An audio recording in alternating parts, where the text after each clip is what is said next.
ಓಂ ಶ್ರೀ ನಾಗಶಕ್ತಿ ವಿನಾಯಕಾಯ ನಮಃ. ಪವಿತ್ರ ನಾಗ, ತಮೋಗುಣ, ರಜೋಗುಣ, ಸತ್ವಗುಣ, ಷಟ್ಕೋಣ, ತ್ರಿಕೋಣ. ಶ್ರೀ ನಾಗಶಕ್ತಿ ವಿನಾಯಕ ಮಂಡಲ. ಓಂ ಶ್ರೀ ನ ಗ ಶ ತಿ ವಿ ನ ಯ ಕ ಯ ನ ಮಹ. ಓಂ ಶ್ರೀ ನಾಗಶಕ್ತಿ ವಿನಾಯಕಾಯ ನಮಃ. ಶ್ರೀ ನಾಗಶಕ್ತಿ ವಿನಾಯಕನ ಚರಣಾರವಿಂದಗಳಿಗೆ ನಮಿಸುತ್ತಾ ಈಗ ಈ ಮಾಸದ ಗ್ರಹಗತಿಗಳನ್ನು ನೋಡೋಣ. ಓಂ ಶ್ರೀಮಾತ್ರೇ ನಮಃ. ಓಂ ಪಿತ್ರೇ ನಮಃ. ಓಂ ಗುರುಭ್ಯೋ ನಮಃ. ಓಂ ಶ್ರೀ ನಾಗಶಕ್ತಿ ವಿನಾಯಕಾಯ ನಮಃ. ಓಂ ಕುಲದೇವತಾಭ್ಯೋ ನಮಃ. ನಮಸ್ತೆ ಮಿತ್ರರೇ. ನಿಮ್ಮ ಜ್ಞಾನದ ಪರಿಧಿಯನ್ನು ಸೂಚಿಸುವ, ಹಾಗೆಯೇ ನಿಮ್ಮ ಮೂಲ ಉದ್ದೇಶವನ್ನು ಬಿಂಬಿಸುವ, ನಿಮ್ಮ ಸಂಸ್ಕಾರದ ಕನ್ನಡಿಯಂತಿರುವ ನಿಮ್ಮೆಲ್ಲರ ಕಾಮೆಂಟ್ಗಳನ್ನು ನಾನು ನಿರೀಕ್ಷಿಸ್ತೇನೆ. ದಯವಿಟ್ಟು ಕಾಮೆಂಟ್ ಮಾಡಿ, ಅದೇ ರೀತಿಯಾಗಿ ಸಬ್ಸ್ಕ್ರೈಬ್ ಮಾಡಿ, ಶೇರ್ ಮಾಡೋ ಮೂಲಕ ಪ್ರೋತ್ಸಾಹಿಸಿ ಅನೇಕರ ಜೀವನಕ್ಕೆ ಬೆಳಕಾಗಿ. ಆತ್ಮೀಯರೇ, ಈ ಒಂದು ವಿಶೇಷವಾದ ವೈಶಿಷ್ಟ್ಯತೆ ಉಳ್ಳಂತಹ ಆಷಾಢ ಮಾಸಕ್ಕೆ ತಮಗೆಲ್ಲರಿಗೂ ಕೂಡ ಆತ್ಮೀಯ ಸ್ವಾಗತ. ವಿಶೇಷವಾದ ವೈಶಿಷ್ಟ್ಯತೆ ಆಷಾಢ ಮಾಸ. ಮೊದಲು ಪೌರ್ಣಿಮೆಯು 29/7/26 ಬುಧವಾರದಂದು ಸಂಘಟಿಸುವ ಉತ್ತರಾಷಾಢ ನಕ್ಷತ್ರದಲ್ಲಿ ಸಂಘಟಿಸುವ ಪೂರ್ಣಿಮೆ, ಅದು ಬುಧವಾರದಂದು ಘಟಿಸ್ತಾ ಇದೆ. ಅದು ಉತ್ತರಾಷಾಢ ನಕ್ಷತ್ರದಲ್ಲಿ ಆಗುವುದರಿಂದ ಇದು ಆಷಾಢ ಮಾಸವಾಗಿ ಪರಿಣಮಿಸಿದೆ. ಮಕರ ರಾಶಿಯಲ್ಲಿ ಪೌರ್ಣಿಮೆಯ ಒಂದು ಚಂದ್ರನ ನೇರವಾದಂತಹ ಇನ್ನೊಂದು ಸ್ಥಳದಲ್ಲಿ, ಅರ್ಥಾತ್ ಸಪ್ತಮದಲ್ಲಿ, ಈ ಕರ್ಕಾಟಕ ರಾಶಿಯಿಂದ ಸಪ್ತಮದಲ್ಲಿ ಪೌರ್ಣಿಮೆ, ಇದು ಮೊದಲನೆಯ ವೈಶಿಷ್ಟ್ಯತೆ. ಎರಡನೆಯದಾಗಿ ಆಷಾಢ ಮಾಸ ಪ್ರಾರಂಭವಾಗ್ತಾ ಇರುವುದು 15/7, ಅವತ್ತು ಕೂಡ ಈ ಒಂದು ಬುಧವಾರವೇ ಇರುವಂಥದ್ದು. ಅಷ್ಟೇ ಅಲ್ಲ, ಬುಧಗ್ರಹ ತನ್ನ ಸ್ವಂತ ಮನೆಯಾದಂತಹ ಮಿಥುನ ರಾಶಿಯಿಂದ ಕರ್ಕಾಟಕ ರಾಶಿಗೆ ಪ್ರವೇಶ ಮಾಡ್ತಾ ಇರುವಂಥದ್ದು ಬುಧವಾರದಂದೇ. ಅಷ್ಟೇ ಅಲ್ಲ, 12/8/26 ಅಮಾವಾಸ್ಯೆ ಕೂಡ ಘಟಿಸ್ತಾ ಇರುವುದು ಬುಧವಾರದಂದೇ. ಹಾಗೆಯೇ 12/8/26 ಈ ಆಷಾಢ ಮಾಸದ ಕೊನೆ ಕೂಡ, ಆಷಾಢ ಮಾಸದ ಪ್ರಾರಂಭ ಹಾಗೂ ಪೌರ್ಣಿಮೆ ಮಧ್ಯಭಾಗ ಹಾಗೂ ಕೊನೆಯ ಭಾಗ, ಇದು ಮೂರೂ ಕೂಡ ಬುಧವಾರದಂದು ಘಟಿಸ್ತಾ ಇದೆ. ಇನ್ನು ವಿಶೇಷವಾಗಿ ಯಾವಾಗ ಈ ಬುಧವಾರದಂದು ಆಷಾಢ ಮಾಸ ಪ್ರಾರಂಭವಾಗುತ್ತೋ ಅದೊಂದು ಮಹಾಯೋಗವನ್ನು ಸೃಷ್ಟಿಸಿಕೊಂಡು ಆಷಾಢ ಮಾಸ ಪ್ರಾರಂಭ ಆಗ್ತಾ ಇದೆ. ಈ ಮಹಾಯೋಗ 12 ವರ್ಷಕ್ಕೊಮ್ಮೆಯೂ ಕೂಡ ಲಭ್ಯವಾಗುತ್ತೋ ಇಲ್ಲವೆನ್ನುವ ಅನುಮಾನ ಇದೆ. ಅತ್ಯಂತ ಮುಖ್ಯವಾಗಿ 12 ವರ್ಷಕ್ಕೊಮ್ಮೆ ಗುರು ಇಲ್ಲಿ ಬರುವಂಥದ್ದು. ಈ 12 ವರ್ಷದಲ್ಲಿ ಪುಷ್ಯ ನಕ್ಷತ್ರದಲ್ಲಿ ಗುರು ವಿರಾಜಮಾನ ಒಮ್ಮೆ ಆಗ್ತಾನೆ, 12 ವರ್ಷಕ್ಕೊಮ್ಮೆ. ಅದೇ ಸಂದರ್ಭದಲ್ಲಿ ಈ ಆಷಾಢ ಮಾಸದಲ್ಲಿ ಪೌರ್ಣಿಮೆ ಇಲ್ಲಿ ಘಟಿಸಿದಾಗ ಪುಷ್ಯ ನಕ್ಷತ್ರದಲ್ಲಿ ಅಮಾವಾಸ್ಯೆ ಘಟಿಸಿದರೆ, ಗುರುವು ಆ ಸಂದರ್ಭದಲ್ಲಿ ಪುಷ್ಯ ನಕ್ಷತ್ರದಲ್ಲಿ ಇದ್ದರೆ ಮಾತ್ರ 12 ವರ್ಷಕ್ಕೊಮ್ಮೆ ಘಟಿಸುತ್ತದೆ. ಆದರೆ ಈ ಒಂದು ಪರಾಭವ ಸಂವತ್ಸರದ ಆಷಾಢ ಮಾಸ ಎನ್ನುವಂಥದ್ದು, ಈ ಗುರುವು ಯಾವಾಗ ಇಲ್ಲಿ ವಿರಾಜಮಾನನಾಗಿದ್ದಾನೆ, ಆ 15ನೇ ತಾರೀಕು ಆಷಾಢ ಮಾಸ ಪ್ರಾರಂಭವಾಗುವ ದಿನದಂದೇ ಬುಧವಾರ ಆದರೂ ಕೂಡ, ಮರುದಿವಸ ಗುರುವಾರ ಆದರೆ ಇದು ಒಂದು ರೀತಿಯ ಗುರುಪುಷ್ಯ ಯೋಗ. ಗುರುವಾರದಂದು ಪುಷ್ಯ ನಕ್ಷತ್ರ ಬರುವಂಥದ್ದು ಒಂದು ಗುರುಪುಷ್ಯ ಯೋಗ ಆದರೆ ಅತ್ಯಂತ ಕಡಿಮೆ, ಅದಾದರೆ 5-6 ತಿಂಗಳಿಗೂ ಒಮ್ಮೆ ಬರುವಂಥದ್ದಾಗಿರುತ್ತೆ. ಇದು ಹಾಗಲ್ಲ, ಇದು ಪ್ರತಿ ಗುರುವಾರ ಬಂದಂತಹ ಪುಷ್ಯ ನಕ್ಷತ್ರದ ಗುರುಪುಷ್ಯ ಯೋಗಕ್ಕಿಂತಲೂ ಅತ್ಯಂತ ಅತ್ಯಂತ ಅತ್ಯಂತ ಪ್ರಬಲವಾದಂತಹ ಗುರುಪುಷ್ಯ ಯೋಗ ಎಂಬುದಾಗಿ ನಾವು ಪರಿಗಣಿಸ್ತಾ ಇದ್ದೇವೆ. ಯಾಕೆಂದರೆ ಗುರು ಮತ್ತು ಚಂದ್ರ ಎರಡೂ ಗ್ರಹಗಳು ಪುಷ್ಯ ನಕ್ಷತ್ರ 2ನೇ ಚರಣದಲ್ಲಿಯೇ ವಿರಾಜಮಾನನಾಗ್ತಾರೆ. ಇದು ಅತ್ಯಂತ ವೈಶಿಷ್ಟ್ಯತೆ. ಒಂದೇ ನಕ್ಷತ್ರ ಒಂದೇ ರೇಖೆಯಲ್ಲಿ ಗುರು ಉಚ್ಚ ಸ್ಥಾನದಲ್ಲಿರುವಾಗ ಆಷಾಢ ಮಾಸ ಪ್ರಾರಂಭ ಆಗುತ್ತೆ. ಹಾಗಾಗಿ ಸಂಪೂರ್ಣ ಆಷಾಢ ಮಾಸವನ್ನು ಪ್ರಬಲ ಗಜಕೇಸರಿ ಯೋಗದೊಂದಿಗೆ ಕಳೆಯುವ ಮಹಾಯೋಗ ಪ್ರತಿ ರಾಶಿಯವರಿಗೂ ಲಭ್ಯವಿದೆ. ಹಾಗಿದ್ದರೆ ಎಲ್ಲರಿಗೂ ಯಾವಾಗ ಲಭ್ಯವಾಗ್ತದೆ ಅಂತ ನಿಮ್ಮ ನಿಮ್ಮ ರಾಶಿಯ ಫಲವನ್ನು ನೋಡಿ ಅದನ್ನು ಅರ್ಥೈಸಿಕೊಂಡು ಅದನ್ನು ಅನುಸರಿಸಿದಾಗ ಖಂಡಿತವಾಗಿ ನಿಮಗೆ ಇದೊಂದು ಮಹಾಯೋಗ ಸೃಷ್ಟಿಯಾಗ್ತಾ ಇರುವುದರಲ್ಲಿ ಯಾವ ಸಂದೇಹ ಇಲ್ಲ. ಹಾಗಾಗಿ ಈ ಆಷಾಢ ಮಾಸ ಅನೇಕ ವರ್ಜ್ಯ ಮಾಸಗಳಾಗಿ ಕೆಲವರು ಆಚರಣೆ ಮಾಡಿದರೂ ಕೂಡ ಅನೇಕ ವಿಚಾರಗಳಿಗೆ ಇದು ಅತ್ಯಂತ ಮಹಾಯೋಗವನ್ನು ಕೊಡುವ ಗುರುಪುಷ್ಯ ಯೋಗದೊಂದಿಗೆ ಪ್ರಾರಂಭವಾಗುವ ಮಹಾಯೋಗವನ್ನು ನೀಡ್ತಾ ಇದೆ. ಇಂತಹ ಒಂದು ಆಷಾಢ ಮಾಸ ಆ ವಿಶೇಷ ಗುರುಪೂರ್ಣಿಮೆಗೆ ಸಾಕ್ಷಿ ಆಗ್ತಾ ಇದೆ. ಹಾಗಾಗಿ ಗುರುಪೂರ್ಣಿಮೆಯ ಶುಭಾಶಯಗಳೊಂದಿಗೆ ಮಿತ್ರರೇ ಈ ರಾಶಿ ಫಲವನ್ನು ಪ್ರಾರಂಭ ಮಾಡೋಣ. ವೃಶ್ಚಿಕ ರಾಶಿಯ ಅಧಿಪತಿ ಮತ್ತು ಮೇಷ ರಾಶಿಯ ಅಧಿಪತಿಯಾದಂತಹ ಕುಜನು ಅಷ್ಟಮ ಅಸ್ಥಾನವನ್ನು ಪ್ರವೇಶ ಮಾಡ್ತಾ ಇದ್ದಾನೆ 2/8/26 ಆದರೆ ಈ ಒಂದು ವೃಶ್ಚಿಕ ರಾಶಿಗೆ ಗುರುವಿನ ನೇರವಾದ ದೃಷ್ಟಿ ಇರುವಂಥದ್ದು ಮತ್ತು ಭಾಗ್ಯದಲ್ಲಿ ಗುರುವಿನ ಸ್ಥಾನ, ರವಿಯ ಸ್ಥಾನ, ಈ ಒಂದು ಭಾಗ್ಯದ ಅಧಿಪತಿಯ ಇಂದ ಅಮಾವಾಸ್ಯೆ ಮತ್ತು ವೃಶ್ಚಿಕ ರಾಶಿಯಿಂದ ತೃತೀಯದಲ್ಲಿ ಪೌರ್ಣಿಮೆ ಉಂಟಾಗುವಂತಹ ವ್ಯವಸ್ಥೆ, ಅದರ ಜೊತೆಗೆ ದಶಮಾಧಿಪತಿಯಾದಂತಹ ರವಿಯೂ ಕೂಡ ಇಲ್ಲೇ ಇರುವಂಥದ್ದು ಮತ್ತು ಏಕಾದಶಾಧಿಪತಿಯಾದಂತಹ ಬುಧನು ಗುರುವಿನ ಸಾಂಗತ್ಯವನ್ನು ಎಲ್ಲ ಹೊಂದುವ ಮೂಲಕವಾಗಿ ಗುರುವಿನ ನೇರ ದೃಷ್ಟಿ ರಾಶಿಗೆ ಇರುವುದರಿಂದಾಗಿ ಅಸ್ಥಾನದಲ್ಲಿರುವ ಕುಜದೋಷ ನಿವಾರಣೆ ಆಗುತ್ತೆ. ಇದರ ಒಂದು ವಿಶಿಷ್ಟವಾದಂತಹ ಆಷಾಢ ಮಾಸದ ಫಲವನ್ನು ನಾವು ಗಮನಿಸ್ತಾ ಹೋದಾಗ ಬಹಳ ವಿಷಯಗಳಿದೆ ಈ ಆಷಾಢ ಮಾಸದಲ್ಲಿ. ಅನೇಕರಿಗೆ ಇದರ ಅತ್ಯುತ್ತಮವಾದ ಫಲ ಲಭ್ಯವಾಗಲಿ ಎನ್ನುವ ಆಶಯದೊಂದಿಗೆ ಈ ವಿಡಿಯೋವನ್ನು ಮಾಡ್ತಾ ಇದ್ದೇವೆ. ಹಾಗಾಗಿ ಅನೇಕರಿಗೆ ಇದನ್ನು ಶೇರ್ ಮಾಡೋದನ್ನು ದಯವಿಟ್ಟು ಮರಿಬೇಡಿ. ಅನೇಕ ವಿಧದಿಂದ ನೋಡಿದಾಗ ಒಂದಲ್ಲ ಎರಡಲ್ಲ ಒಂದು ಅನೇಕ ಜನ್ಮದ ಸಾಫಲ್ಯತೆಯನ್ನು ಪಡೆಯುವ ಮಹಾಯೋಗ ಇದೆ. ಆದರೆ ಒಂದನ್ನು ಗಮನಿಸಬೇಕು, ಈ ರಾಶ್ಯಾಧಿಪತಿಯಂತಹ ಕುಜನು ಅಸ್ಥಾನದಲ್ಲಿ ಕುಳಿತುಕೊಂಡಾಗ ಸಾಮಾನ್ಯವಾಗಿ ಅನಾರೋಗ್ಯ ಆಯಿತು ಅಂತ ಅಂದ್ಕೊಳ್ಳಿ. ಆಗ ನಮಗೆ ಡಾಕ್ಟರ್ ಪಥ್ಯವನ್ನು ಹೇಳ್ತಾರಲ್ವಾ, ನಮಗೆ ತಿನ್ನುವ ದೇಹವಿದ್ದರೂ ಕೂಡ ಆ ಸಮಯದಲ್ಲಿ ಅರ್ಹತೆ ಕಳೆದೋಗಿರುತ್ತೆ. ಅದನ್ನು ತಿನ್ನಬಾರ್ದು, ತಿಂದರೆ ಅನಾರೋಗ್ಯ ಜಾಸ್ತಿ ಆಗ್ತದೆ, ಔಷಧ ಕೆಲಸ ಮಾಡಲ್ಲ, ಅಥವಾ ಬಾಯಿ ರುಚಿ ಇಲ್ಲದೆ ಇರೋದ್ರಿಂದ ತಿನ್ನೋದಕ್ಕಾಗೋದಿಲ್ಲ, ಇತ್ಯಾದಿ ಇತ್ಯಾದಿ. ಹಾಗೆಯೇ ಇಲ್ಲೂ ಕೂಡ ಇಂತಹ ಒಂದು ಮಹಾಯೋಗ ಅನೇಕ ಜನ್ಮದಲ್ಲಿ ಯಾವಾಗಲೂ ಒಮ್ಮೆ ಲಭ್ಯವಾಗುವ ಮಹಾಯೋಗ, ಒಂದು ಜನ್ಮದಲ್ಲ ಅನೇಕ ಜನ್ಮಗಳಲ್ಲಿ ಲಭ್ಯವಾಗುವ, ಅನೇಕ ಜನ್ಮಗಳು ಸಾಫಲ್ಯತೆಯನ್ನು, ಅನೇಕ ಜನ್ಮಗಳಿಂದ ಯಾವ ಸಾಧನೆ ಇದೆ ಆ ಜನ್ಮಗಳು ಈ ಜನ್ಮವು ಸೇರಿ ಸಾಫಲ್ಯತೆಯನ್ನು ಹೊಂದುವಂತಹ ಮಹಾಯೋಗ ಈ ಒಂದು ಮಹಾಯೋಗ ಕರ್ಕಾಟಕ ರಾಶಿಯಲ್ಲಿ ಘಟಿಸ್ತಾ ಇದೆ. ಭೌಗೋಳಿಕ ವಿಸ್ಮಯದ ಜೊತೆಗೆ ಈ ಭೌಗೋಳಿಕ ವಿಜ್ಞಾನದ ಜೊತೆಗೆ ನಮ್ಮ ಜೀವನ ವಿಜ್ಞಾನ ಖಂಡಿತವಾಗಿಯೂ ಹಾಸುಹೊಕ್ಕಾಗಿ ಬೆರೆತು ಹೋಗಿದೆ. ಇಡೀ ವಿಶ್ವದ ಒಂದು ಬಿಂದುವಾಗಿರುವ ಪ್ರಕೃತಿಯ ಒಂದು ಬಿಂದುವಾಗಿ ನಾವು ಒಂದು ಪ್ರಕೃತಿಯಾಗಿರುವಾಗ ಪ್ರಕೃತಿಯ ಸಹಜತೆಯಲ್ಲಿ ನಾವು ಕೂಡ ಸೇರ್ಕೊಂಡು ಬಿಡ್ತೇವೆ. ಪ್ರತಿದಿನ ಸೂರ್ಯೋದಯ ಸೂರ್ಯಾಸ್ತಗಳ ಅನುಕ್ರಮಣಿಕೆಯಂತೆ ನಮ್ಮ ಜೀವನವು ತನ್ನದೇ ಆದಂತಹ ಕ್ರಮಬದ್ಧತೆಯನ್ನು ಹೊಂದುತ್ತದೆ. ಅದೇ ರೀತಿಯಾಗಿ ಭೂಮಿಯ ತಿರುಗುವಿಕೆ, ಚಂದ್ರನ ತಿರುಗುವಿಕೆ, ಸೂರ್ಯನ ತಿರುಗುವಿಕೆ, ಹೀಗೆಯೇ ಅನೇಕ ಕಾಲ ಋತುಮಾನಗಳ ಬದಲಾಗ್ತಾ ಹೋದಾಗೇನೆ ಜೀವನ ವಿಕಾಸ, ಜೀವ ವಿಕಾಸ ಸೂರ್ಯೋದಯದಿಂದ, ಸೂರ್ಯನ ರಶ್ಮಿಯಿಂದಾಗಿ ಅಗ್ನಿತತ್ವದ ಜಾಗೃತಿ, ಆಕಾರ, ಸೃಷ್ಟಿ ಇತ್ಯಾದಿಗಳೆಲ್ಲವೂ ಕೂಡ ಆಗ್ತಾ ಬರ್ತಾ ಇದೆ. ಇದೆಲ್ಲ ಇಷ್ಟೆಲ್ಲ ಯಾಕೆ ಹೇಳ್ತಾ ಇದ್ದೀನಿ ಅಂತ ಖಂಡಿತವಾಗಿ ತುಂಬ ಕಾರಣ ಇದೆ. ಸರಿಯಾಗಿ ಆಲಿಸಿ, ದಯವಿಟ್ಟು ಏನೋ ಒಂದು ಪುರಾಣ ಹೇಳ್ತಾ ಇದೆ ಅಂತ ಭಾವಿಸಬೇಡಿ. ಯಾವ ವಿಷಯ ಇದೆ ಎನ್ನುವಂಥ ವಿಷಯದ ಬಗ್ಗೆ ಚಿಂತನೆಯನ್ನು ನೀಡಿ, ಆಗ ನಿಮಗೆ ನಾವು ಹೇಳುವ ವಿಷಯ ಅರ್ಥವಾಗುತ್ತೆ. ಈ ಒಂದು ಭೌಗೋಳಿಕವಾದ ವಿಶಿಷ್ಟವಾದಂತಹ ಒಂದು ಗ್ರಹ ಸ್ಥಿತಿ ನಿಮ್ಮ ಜೀವನದಲ್ಲೂ ಕೂಡ ಅತ್ಯಂತ ವಿಶಿಷ್ಟವಾದ ಫಲವನ್ನು ನೀಡುವ ಒಂದು ಸ್ಥಿತಿಯಾಗಿದೆ. ಹೇಗೆ ಭೌತಿಕವಾದ ಈ ಶರೀರಕ್ಕೆ ಎಲ್ಲ ರೀತಿಯಾದ ಭೌತಿಕವಾದ ಸಾಧನಗಳ ಮೂಲಕವಾಗಿ ಎಲ್ಲ ಸುಖ ಸಂತೋಷಗಳು ಲಭ್ಯವಾಗುತ್ತೆ, ದೈಹಿಕ ಬೆಳವಣಿಗೆ ಉಂಟಾಗುತ್ತೆ, ಹಾಗೆ ಆಂತರಿಕವಾದ ಯಾವ ಸೂಕ್ಷ್ಮ ಶರೀರ ಇದೆ ಆ ಶರೀರದ ಪ್ರಾಬಲ್ಯತೆಗೆ ಈ ಒಂದು ಯೋಗ ಅತ್ಯಂತ ದೊಡ್ಡ ಕೊಡುಗೆ ಆಗಿದೆ.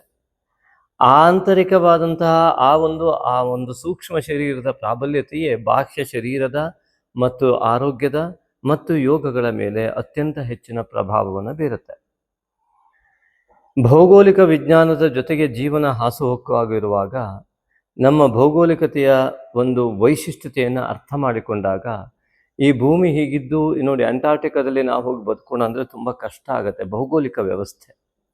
ಅದೇ ರೀತಿಯಾಗಿ ಯಾವುದೇ ರೀತಿಯಾಗಿ ನಾವು ಎಲ್ಲಿ ಹುಟ್ಟಿದ್ದೇವೆ, ಎಲ್ಲಿ ಬದುಕ್ತಾ ಇದ್ದೇವೆ, ಇದು ತುಂಬ ಮುಖ್ಯ ಕೂಡ ಆಗುತ್ತೆ.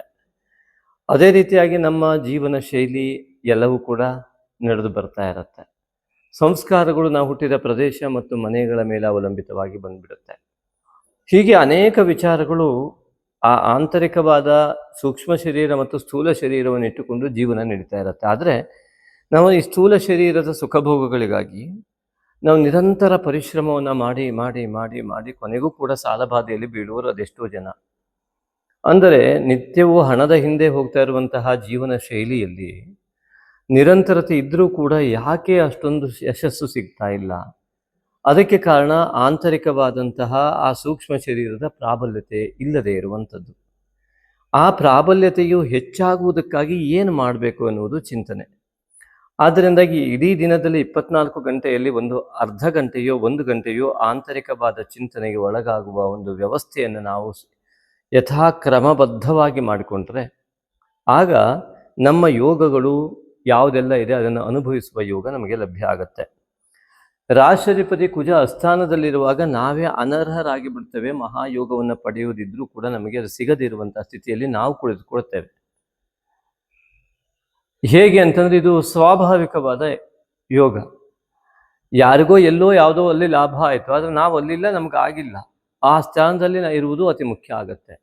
ಆದ್ದರಿಂದ ಆ ಪ್ರದೇಶ ನಮ್ಮ ಜೀವನದ ಬದಲಾವಣೆಗೆ ಕಾರಣವಾಗುತ್ತೆ ಸಾಧಾರಣವಾಗಿ.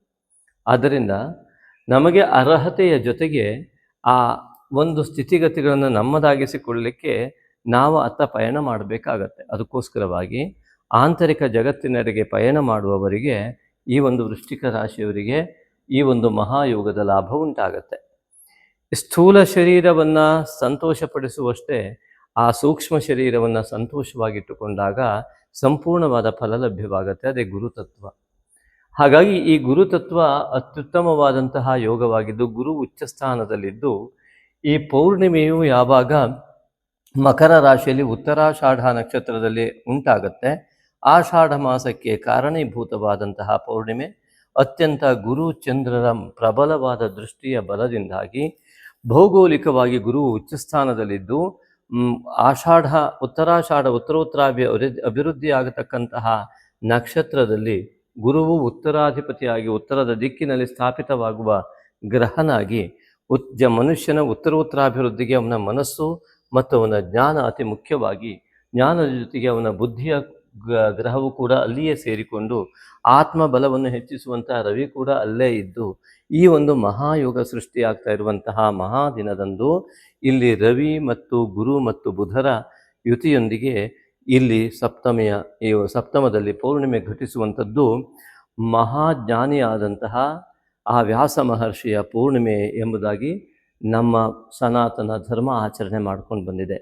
ಋಷಿ ಜನಿತರಾದಂತಹ ಋಷಿ ಸಂತತಿಗಳಾದ ನಾವೆಲ್ಲ ಆ ಒಂದು ಋಷಿ ಆರಾಧನೆಯನ್ನು, ಮಹಾಜ್ಞಾನ, ಮನಸ್ಸು ಪರಿಪೂರ್ಣತೆಯನ್ನು ಹೊಂದಿದ, ಜ್ಞಾನದ ಪರಿಪಕ್ವತೆಯನ್ನು ಹೊಂದಿದಂತಹ ಒಂದು ಮಹಾದಿನ ಅದೆಷ್ಟೋ ವರ್ಷಗಳಿಗೊಮ್ಮೆ, 1000 ವರ್ಷಗಳಿಗೊಮ್ಮೆ ಬರುವಂತಹ ಒಂದು ಸ್ಥಿತಿಗತಿಗಳು ಇಲ್ಲಿ ಕಂಡು ಬರ್ತಾ ಇದೆ. ಅನೇಕ ಜನ್ಮದ ಸಾಫಲ್ಯತೆಯ ಜೊತೆಗೆ ಈ ಜನ್ಮದ ಸಾಫಲ್ಯತೆಯನ್ನು ಮಾಡಲಿಕ್ಕೆ ಈ ವಿಡಿಯೋವನ್ನು ತಪ್ಪದೆ ಕೊನೆ ತನಕ ನಿರಂತರವಾಗಿ ಸೂಕ್ಷ್ಮವಾಗಿ ಗಮನಿಸ್ತಾ ಅರ್ಥೈಸಿಕೊಳ್ತಾ ಹೋಗಿ ಅದರ ಮೂಲಕವಾಗಿ ನಿಮ್ಮ ಯೋಚನಾಲಹರಿ ಮತ್ತು ನಿಮ್ಮ ಜ್ಞಾನದ ಪರಿಧಿ ಮತ್ತು ನಿಮ್ಮ ಸಂಸ್ಕಾರದ ಹಿನ್ನೆಲೆಯನ್ನು ಆಧಾರವಾಗಿಟ್ಟುಕೊಂಡು ನಿಮ್ಮ ಮನಸ್ಸಿನಲ್ಲಿ ಮತ್ತು ಬುದ್ಧಿಯ ಮೂಲಕ ವಿಮರ್ಶಿಸಿ ನಾವು ಹೇಳಿರುವುದಕ್ಕಿಂತ ಇನ್ನೂ ಹೆಚ್ಚಿನ ರೀತಿಯಲ್ಲಿ ಸಾಧನೆಯನ್ನು ಮಾಡುವ ಮೂಲಕ ಈ ಮಹಾಯೋಗಕ್ಕೆ ನೀವು ಪಾತ್ರರಾಗಿ ಎಂಬುದಾಗಿ ನಾವು ಆಶಿಸ್ತೇವೆ. ಇಲ್ಲಿ ಮುಖ್ಯವಾಗಿ ನಾವು ಗಮನಿಸಿದಂತೆ ವೃಶ್ಚಿಕ ರಾಶಿಯ ಅಧಿಪತಿ ಮತ್ತು 6ನೇ ಮನೆಯ ಅಧಿಪತಿ ಕುಜ, 6ನೇ ಮನೆಯ ಅಧಿಪತಿ ಕುಜ ಅಷ್ಟಮಕ್ಕೆ ಹೋಗುವುದು ಶತ್ರುಬಾಧ ನಿವಾರಣೆ ಆಯಿತು, ರೋಗ ನಿವಾರಣೆ ಕೂಡ ಆಯಿತು. ರಾಶಿಯ ಅಧಿಪತಿ ಆದವನು ಅಸ್ಥಾನದಲ್ಲಿದ್ದಾಗ ವೈಯಕ್ತಿಕವಾದ ಸಾಮರ್ಥ್ಯದಲ್ಲಿ ಹಿನ್ನಡೆ ಕೂಡ ಆಯಿತು. ಆದರೆ ಈ ಗುರುವಿನ ದೃಷ್ಟಿಯಿಂದ ನಿಮ್ಮ ಆತ್ಮಬಲ ಕುಗ್ಗುವ ಯಾವ ಲಕ್ಷಣಗಳು ಇಲ್ಲದೆ ಇರುವಂತಹ ಆಷಾಢ ಮಾಸ ಇದಾಗಿದೆ. ಗುರುವು ಅಸ್ತನಾಗ್ತಾನೆ, ದ್ವಿತೀಯಾಧಿಪತಿ ಮತ್ತು ಪಂಚಮಾಧಿಪತಿ ಅಸ್ತವಾಗುವಂಥದ್ದು, ಜ್ಞಾನಾಧಿಪತಿ ಜ್ಞಾನಕಾರಕ ರವಿಯಿಂದ ಅಸ್ತನಾಗ್ತಾನೆ. ಆದ್ದರಿಂದಾಗಿ 19/7/26ರಿಂದ 9/8/26ರವರೆಗೆ ರವಿಯಿಂದ ಅಸ್ತನಾಗುವಂತಹ ಈ ಗುರು ಹಾಗಿದ್ರೆ ನಿಷ್ಕ್ರಿಯನಾಗ್ತಾನೆ, ಏಕೆಂದರೆ ಖಂಡಿತ ಇಲ್ಲ. ಗುರುವು ನಿರಂತರವಾಗಿ ತನ್ನ ಚಲನೆಯಲ್ಲಿ ಇರುವಂಥ ಗ್ರಹ, ಜ್ಞಾನ ನಿರಂತರವಾಗಿ ನಮ್ಮ ತಲೆಯಲ್ಲಿರುವಂಥದ್ದು. ಆ ಸರಸ್ವತಿಯ ಅನುಗ್ರಹ ನಮ್ಮ ಜ್ಞಾನ ಸಂಪೂರ್ಣವಾಗಿ ಬೆಳಕಿಗೆ ಹೊರ ಜಗತ್ತಿಗೆ ಕಾಣದೇ ಇರಬಹುದು, ಆದರೆ ಆಂತರಿಕ ಜಗತ್ತಿಗೆ ಇದು ಯೋಗ್ಯವಾಗಿದ್ದು. ಹಾಗಾಗಿ ಋಷಿಮುನಿಗಳು ಮೌನವಾಗುವಂಥದ್ದು, ಮೌನ ವ್ರತದ ಮಹತ್ವ ಇರುವಂಥದ್ದು. ನಮ್ಮ ಜ್ಞಾನವು ವೃದ್ಧಿ ಆಗಲಿಕ್ಕೆ ಆತ್ಮನಲ್ಲಿ ಜ್ಞಾನ ಲೀನ ಆಗಬೇಕಾಗತ್ತೆ, ಮನಸ್ಸು ಲೀನ ಆಗಬೇಕಾಗತ್ತೆ, ಬುದ್ಧಿ ಲೀನ ಆಗಬೇಕಾಗತ್ತೆ. ಹಾಗಾಗಿ ನಾನು ಎನ್ನುವಂತಹ ಒಳಗಡೆಯ ಅಹಂಕಾರ ಅಂದರೆ ಇಂಗ್ಲಿಶಿನ ಈಗೋ ಬೇರೆ, ಮತ್ತು ನಾನು ಅನ್ನುವಂಥ ಆತ್ಮದ ಇರುವಿನ ಅರಿವಿಕೆಯೇ ಬೇರೆ. ಆದ್ದರಿಂದ ಆತ್ಮನ ಇರುವಿನ ಅರಿವಿಕೆಯೇ ಈ ಒಂದು ಜ್ಞಾನ, ಅಹಂ ಬ್ರಹ್ಮಾಸ್ಮಿ ಎನ್ನುವಂಥದ್ದು. ಆತ್ಮನ ಇರುವಿಕೆಯ ಅರಿವು ಈ ಒಂದು ಜ್ಞಾನ, ಅದೇ ಗುರುವಿಯಿಂದ ಗುರು ಅಸ್ತವಾಗುವಂಥದ್ದು. ಅಂದರೆ ಅಧ್ಯಾತ್ಮ ಜಗತ್ತಿನ ಒಳ ಪ್ರಪಂಚವನ್ನು, ಮಹಾ ಒಂದು ವಿಶ್ವವನ್ನು ನೀವು ಪ್ರವೇಶಿಸಬೇಕು. ಅದು ಯಾವಾಗ ಎನ್ನುವುದೇ ಈ ಒಂದು ಆಷಾಢ ಮಾಸದ ಅತ್ಯಂತ ವೈಶಿಷ್ಟ್ಯವಾದ ಪೂರ್ಣವಾದಂತಹ ಒಂದು ಫಲ. ಅದರಲ್ಲಿ ವಿಶೇಷವಾಗಿ ಸಂಪೂರ್ಣ ಆಷಾಢ ಮಾಸ 15/7/26 ಈ ಗುರುವು ಪುಷ್ಯ ನಕ್ಷತ್ರದ 2ನೇ ಚರಣದಲ್ಲಿ ಗೋಚರನಾಗಿರುತ್ತಾನೆ. ಆ ಒಂದು ಗೋಚರದಲ್ಲಿ ಅವನು ಚಲಿಸುತ್ತಾ ಇರುವಂತಹ ಸಮಯದಲ್ಲಿಯೇ ಆ ಪುಷ್ಯ ನಕ್ಷತ್ರ 2ನೇ ಪಾದದಲ್ಲಿ ಚಂದ್ರನು ಕೂಡ ಇರುವಂಥದ್ದು. ಆ ಚಂದ್ರನು ಪುಷ್ಯ ನಕ್ಷತ್ರ 2ನೇ ಪಾದ, ಗುರುವು ಕೂಡ ಪುಷ್ಯ ನಕ್ಷತ್ರ 2ನೇ ಪಾದದಲ್ಲಿ ಏಕರೇಖತ್ವದಲ್ಲಿ ಬರುವಂತಹ ಮಹಾಯೋಗ ಏನಿದೆ, ಗುರುವಾರದಂದು ಬರುವ ಪುಷ್ಯ ನಕ್ಷತ್ರ ಗುರುಪುಷ್ಯ ಯೋಗ ಎಂಬುದಾಗಿ ಎಷ್ಟೆಲ್ಲ ಕೇಳಿದ್ದೀರಿ. ಆದರೆ ಇಲ್ಲಿ ಗುರುವಿನ ಪುಷ್ಯ ನಕ್ಷತ್ರದ ದ್ವಿತೀಯ ಚರಣದ ಅವಸ್ಥೆ ಮತ್ತು ಚಂದ್ರನ ದ್ವಿತೀಯ ಚರಣ ಪುಷ್ಯ ನಕ್ಷತ್ರದಲ್ಲಿರುವಂಥದ್ದು ಅತ್ಯಂತ ಪ್ರಬಲ ಯೋಗವಾಗಿಯೂ, ಅಮಾವಾಸ್ಯೆಯು ಕರ್ಕಾಟಕ ರಾಶಿಯಲ್ಲಿಯೇ ಚಂದ್ರನ ಸ್ವಸ್ಥಾನದಲ್ಲಿಯೂ, ಮತ್ತು ಈ ಒಂದು ಪೌರ್ಣಿಮೆಯು ಇಲ್ಲಿ ನೇರವಾದ ಗುರುವಿನ ದೃಷ್ಟಿಯುಕ್ತವಾಗಿಯೂ ನಡೀತಾ ಇರುವಂಥದ್ದು ಎಲ್ಲವೂ ಬುಧವಾರ.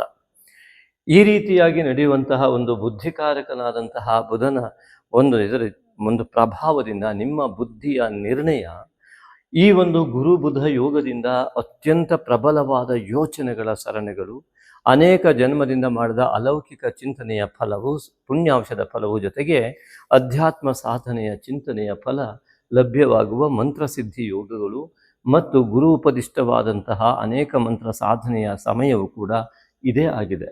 ಆದ್ದರಿಂದಾಗಿ ಯಾವತ್ತು 15/7/26 ನಿತ್ಯಾನುಷ್ಠಾನವನ್ನು ಅತ್ಯಂತ ಪ್ರಬಲವಾಗಿ ಮಾಡಿಕೊಂಡಂಥವರು ರಾತ್ರಿಯ ಸಮಯದಲ್ಲಿ ಅತಿ ಹೆಚ್ಚಿನ ರೀತಿಯಲ್ಲಿ ಆ ಒಂದು ಮಾನಶಾಂತಿಯನ್ನು ಮತ್ತು ಬ್ರಾಹ್ಮಿ ಮುಹೂರ್ತದಲ್ಲಿ ಮಾಡುವಂಥವ್ರು ಮಾಡ್ಬೋದು. ಅದೇ ರೀತಿಯಾಗಿ ಇಲ್ಲಿ ಗುರುವಿನ ಒಂದು ಅತ್ಯಂತ ಪ್ರಾಬಲ್ಯತೆ ಇರುವಂತಹ ಸಂದರ್ಭ, ಕುಲದೇವತಾ ಆರಾಧನೆಯ ಫಲ, ಪಿತೃವರ್ಗದ ಫಲ ಮತ್ತು ಪಿತೃವರ್ಗದ ದೋಷಮುಕ್ತವಾಗುವ ಯೋಗ ಆಷಾಢ ಮಾಸ. ಅಮಾವಾಸ್ಯೆಯ ತರ್ಪಣ, ಪೌರ್ಣಿಮೆಯ ತರ್ಪಣ, ನಿತ್ಯ ತರ್ಪಣಾದಿಗಳಿಂದಲೂ ಮತ್ತು ನಿತ್ಯ ತಾಯಿ ತಂದೆ ನಮಸ್ಕಾರ ಮಾಡುವುದರಿಂದಲೂ, ವಿಶೇಷವಾಗಿ ಆ ಒಂದು ಮಹಾಜ್ಞಾನಿಯ ಸಂಕೇತವಾಗಿ ಆಚರಿಸುವ ಗುರು ಪೂರ್ಣಿಮೆಯ ದಿನ ಗುರು ಹಿರಿಯನನ್ನು ಗೌರವಿಸ್ತಾ ಶಿಕ್ಷಕ ವರ್ಗವನ್ನು ಎಲ್ಲವನ್ನು ಕೂಡ ನಮಿಸಿ, ತಾಯಿ ತಂದೆ ಅಥವಾ ಗುರುಗಳಿಗೆ ನಿಮ್ಮ ದಕ್ಷಿಣ ಅಥವಾ ದಾನವಾದಿಗಳನ್ನು, ವಸ್ತ್ರಾದಿ ದಾನಗಳನ್ನು ವಿಶೇಷವಾಗಿ ತಾಯಿ ತಂದೆಯನ್ನು ಕೂರಿಸಿ ಪೂಜಿಸಬಹುದು. ತಾಯಿ ತಂದೆಯೇ ನಿಜವಾದ ಗುರು. ಈ ರವಿಯು ಗುರುವೇ ರವಿಯಲ್ಲಿ ಲೀನನಾಗ್ತಾ ಇದ್ದಾನೆ. ಹಾಗಾಗಿ ನಿಮ್ಮ ಪಿತೃವರ್ಗದಿಂದ ಬಂದಂತಹ ಅನೇಕ ಗುರು ಆಶೀರ್ವಾದಗಳು, ಗುರು ತತ್ವಗಳೆಲ್ಲವೂ ಕೂಡ ತಂದೆಯ ಮೂಲಕ ನಿಮಗೆ ಲಭ್ಯವಾಗುವ ಮಹಾಯೋಗ ಇದು. ಆದ್ದರಿಂದ ತಂದೆಗೆ ನಮಸ್ಕಾರ ಮಾಡುವಂಥದ್ದು ನೋಡಿ. ಮಾತಾ ಪೂರ್ವ ರೂಪಂ ಪಿತೋತ್ತರ ರೂಪಂ ಎನ್ನುವ ಉಪನಿಷತ್ತಿನ ವಾಕ್ಯದ ಹಿಂದಿನ ರಹಸ್ಯ 1-2 ವಾಕ್ಯದಲ್ಲಿ ಹೇಳ್ತೇನೆ. ಭೂಮಿಯಿಂದ ಹತ್ತಿರದಲ್ಲಿ ಮೊದಲು ಸಿಗುವುದು ಚಂದ್ರ, ನಂತರದಲ್ಲಿ ಸಿಗತಕ್ಕಂಥದ್ದು ಸೂರ್ಯ. ಭೂಮಿಗೆ ಮಾತಾಪಿತರವೆನ್ನುವಂತಹ ತಂದೆ ತಾಯಿಯ ಸ್ಥಾನದಲ್ಲಿ ಅದನ್ನು ನೋಡಿದಾಗ ಚಂದ್ರ ಮಾತ್ರಕಾರಕನಾಗಿಯೂ, ಹಾಗೆಯೇ ರವಿಯು ಪಿತೃಕಾರಕನಾಗಿಯೂ ಗೋಚರವಾಗುವಂಥದ್ದು. ಅದೇ ರೀತಿಯಾಗಿ ಚಂದ್ರ ಮನಃಕಾರಕನು, ರವಿಯು ಆತ್ಮಕಾರಕನು, ಆರೋಗ್ಯಕಾರಕನು ಆಗಿರುವುದರಿಂದ ಮನಸ್ಸು, ಮಾತೃ ಮತ್ತು ತಾಯಿ ಮತ್ತು ರವಿ ಆರೋಗ್ಯ ಮತ್ತು ಆತ್ಮ ಇವಿಷ್ಟನ್ನು ನಾವು ಗಮನಿಸ್ತಾ ಹೋದಾಗ ತಾಯಿಗೆ ಮೊದಲು ನಮಸ್ಕಾರ, ತಂದೆಗೆ ಕೊನೆಗೆ ನಮಸ್ಕಾರ. ಹಾಗೆ ಮೊದಲು ಚಂದ್ರ ಕಾಣ್ತಾನೆ, ಅನಂತರದಲ್ಲಿ ದೂರದಲ್ಲಿ ಸೂರ್ಯ ಇದ್ದಾನೆ.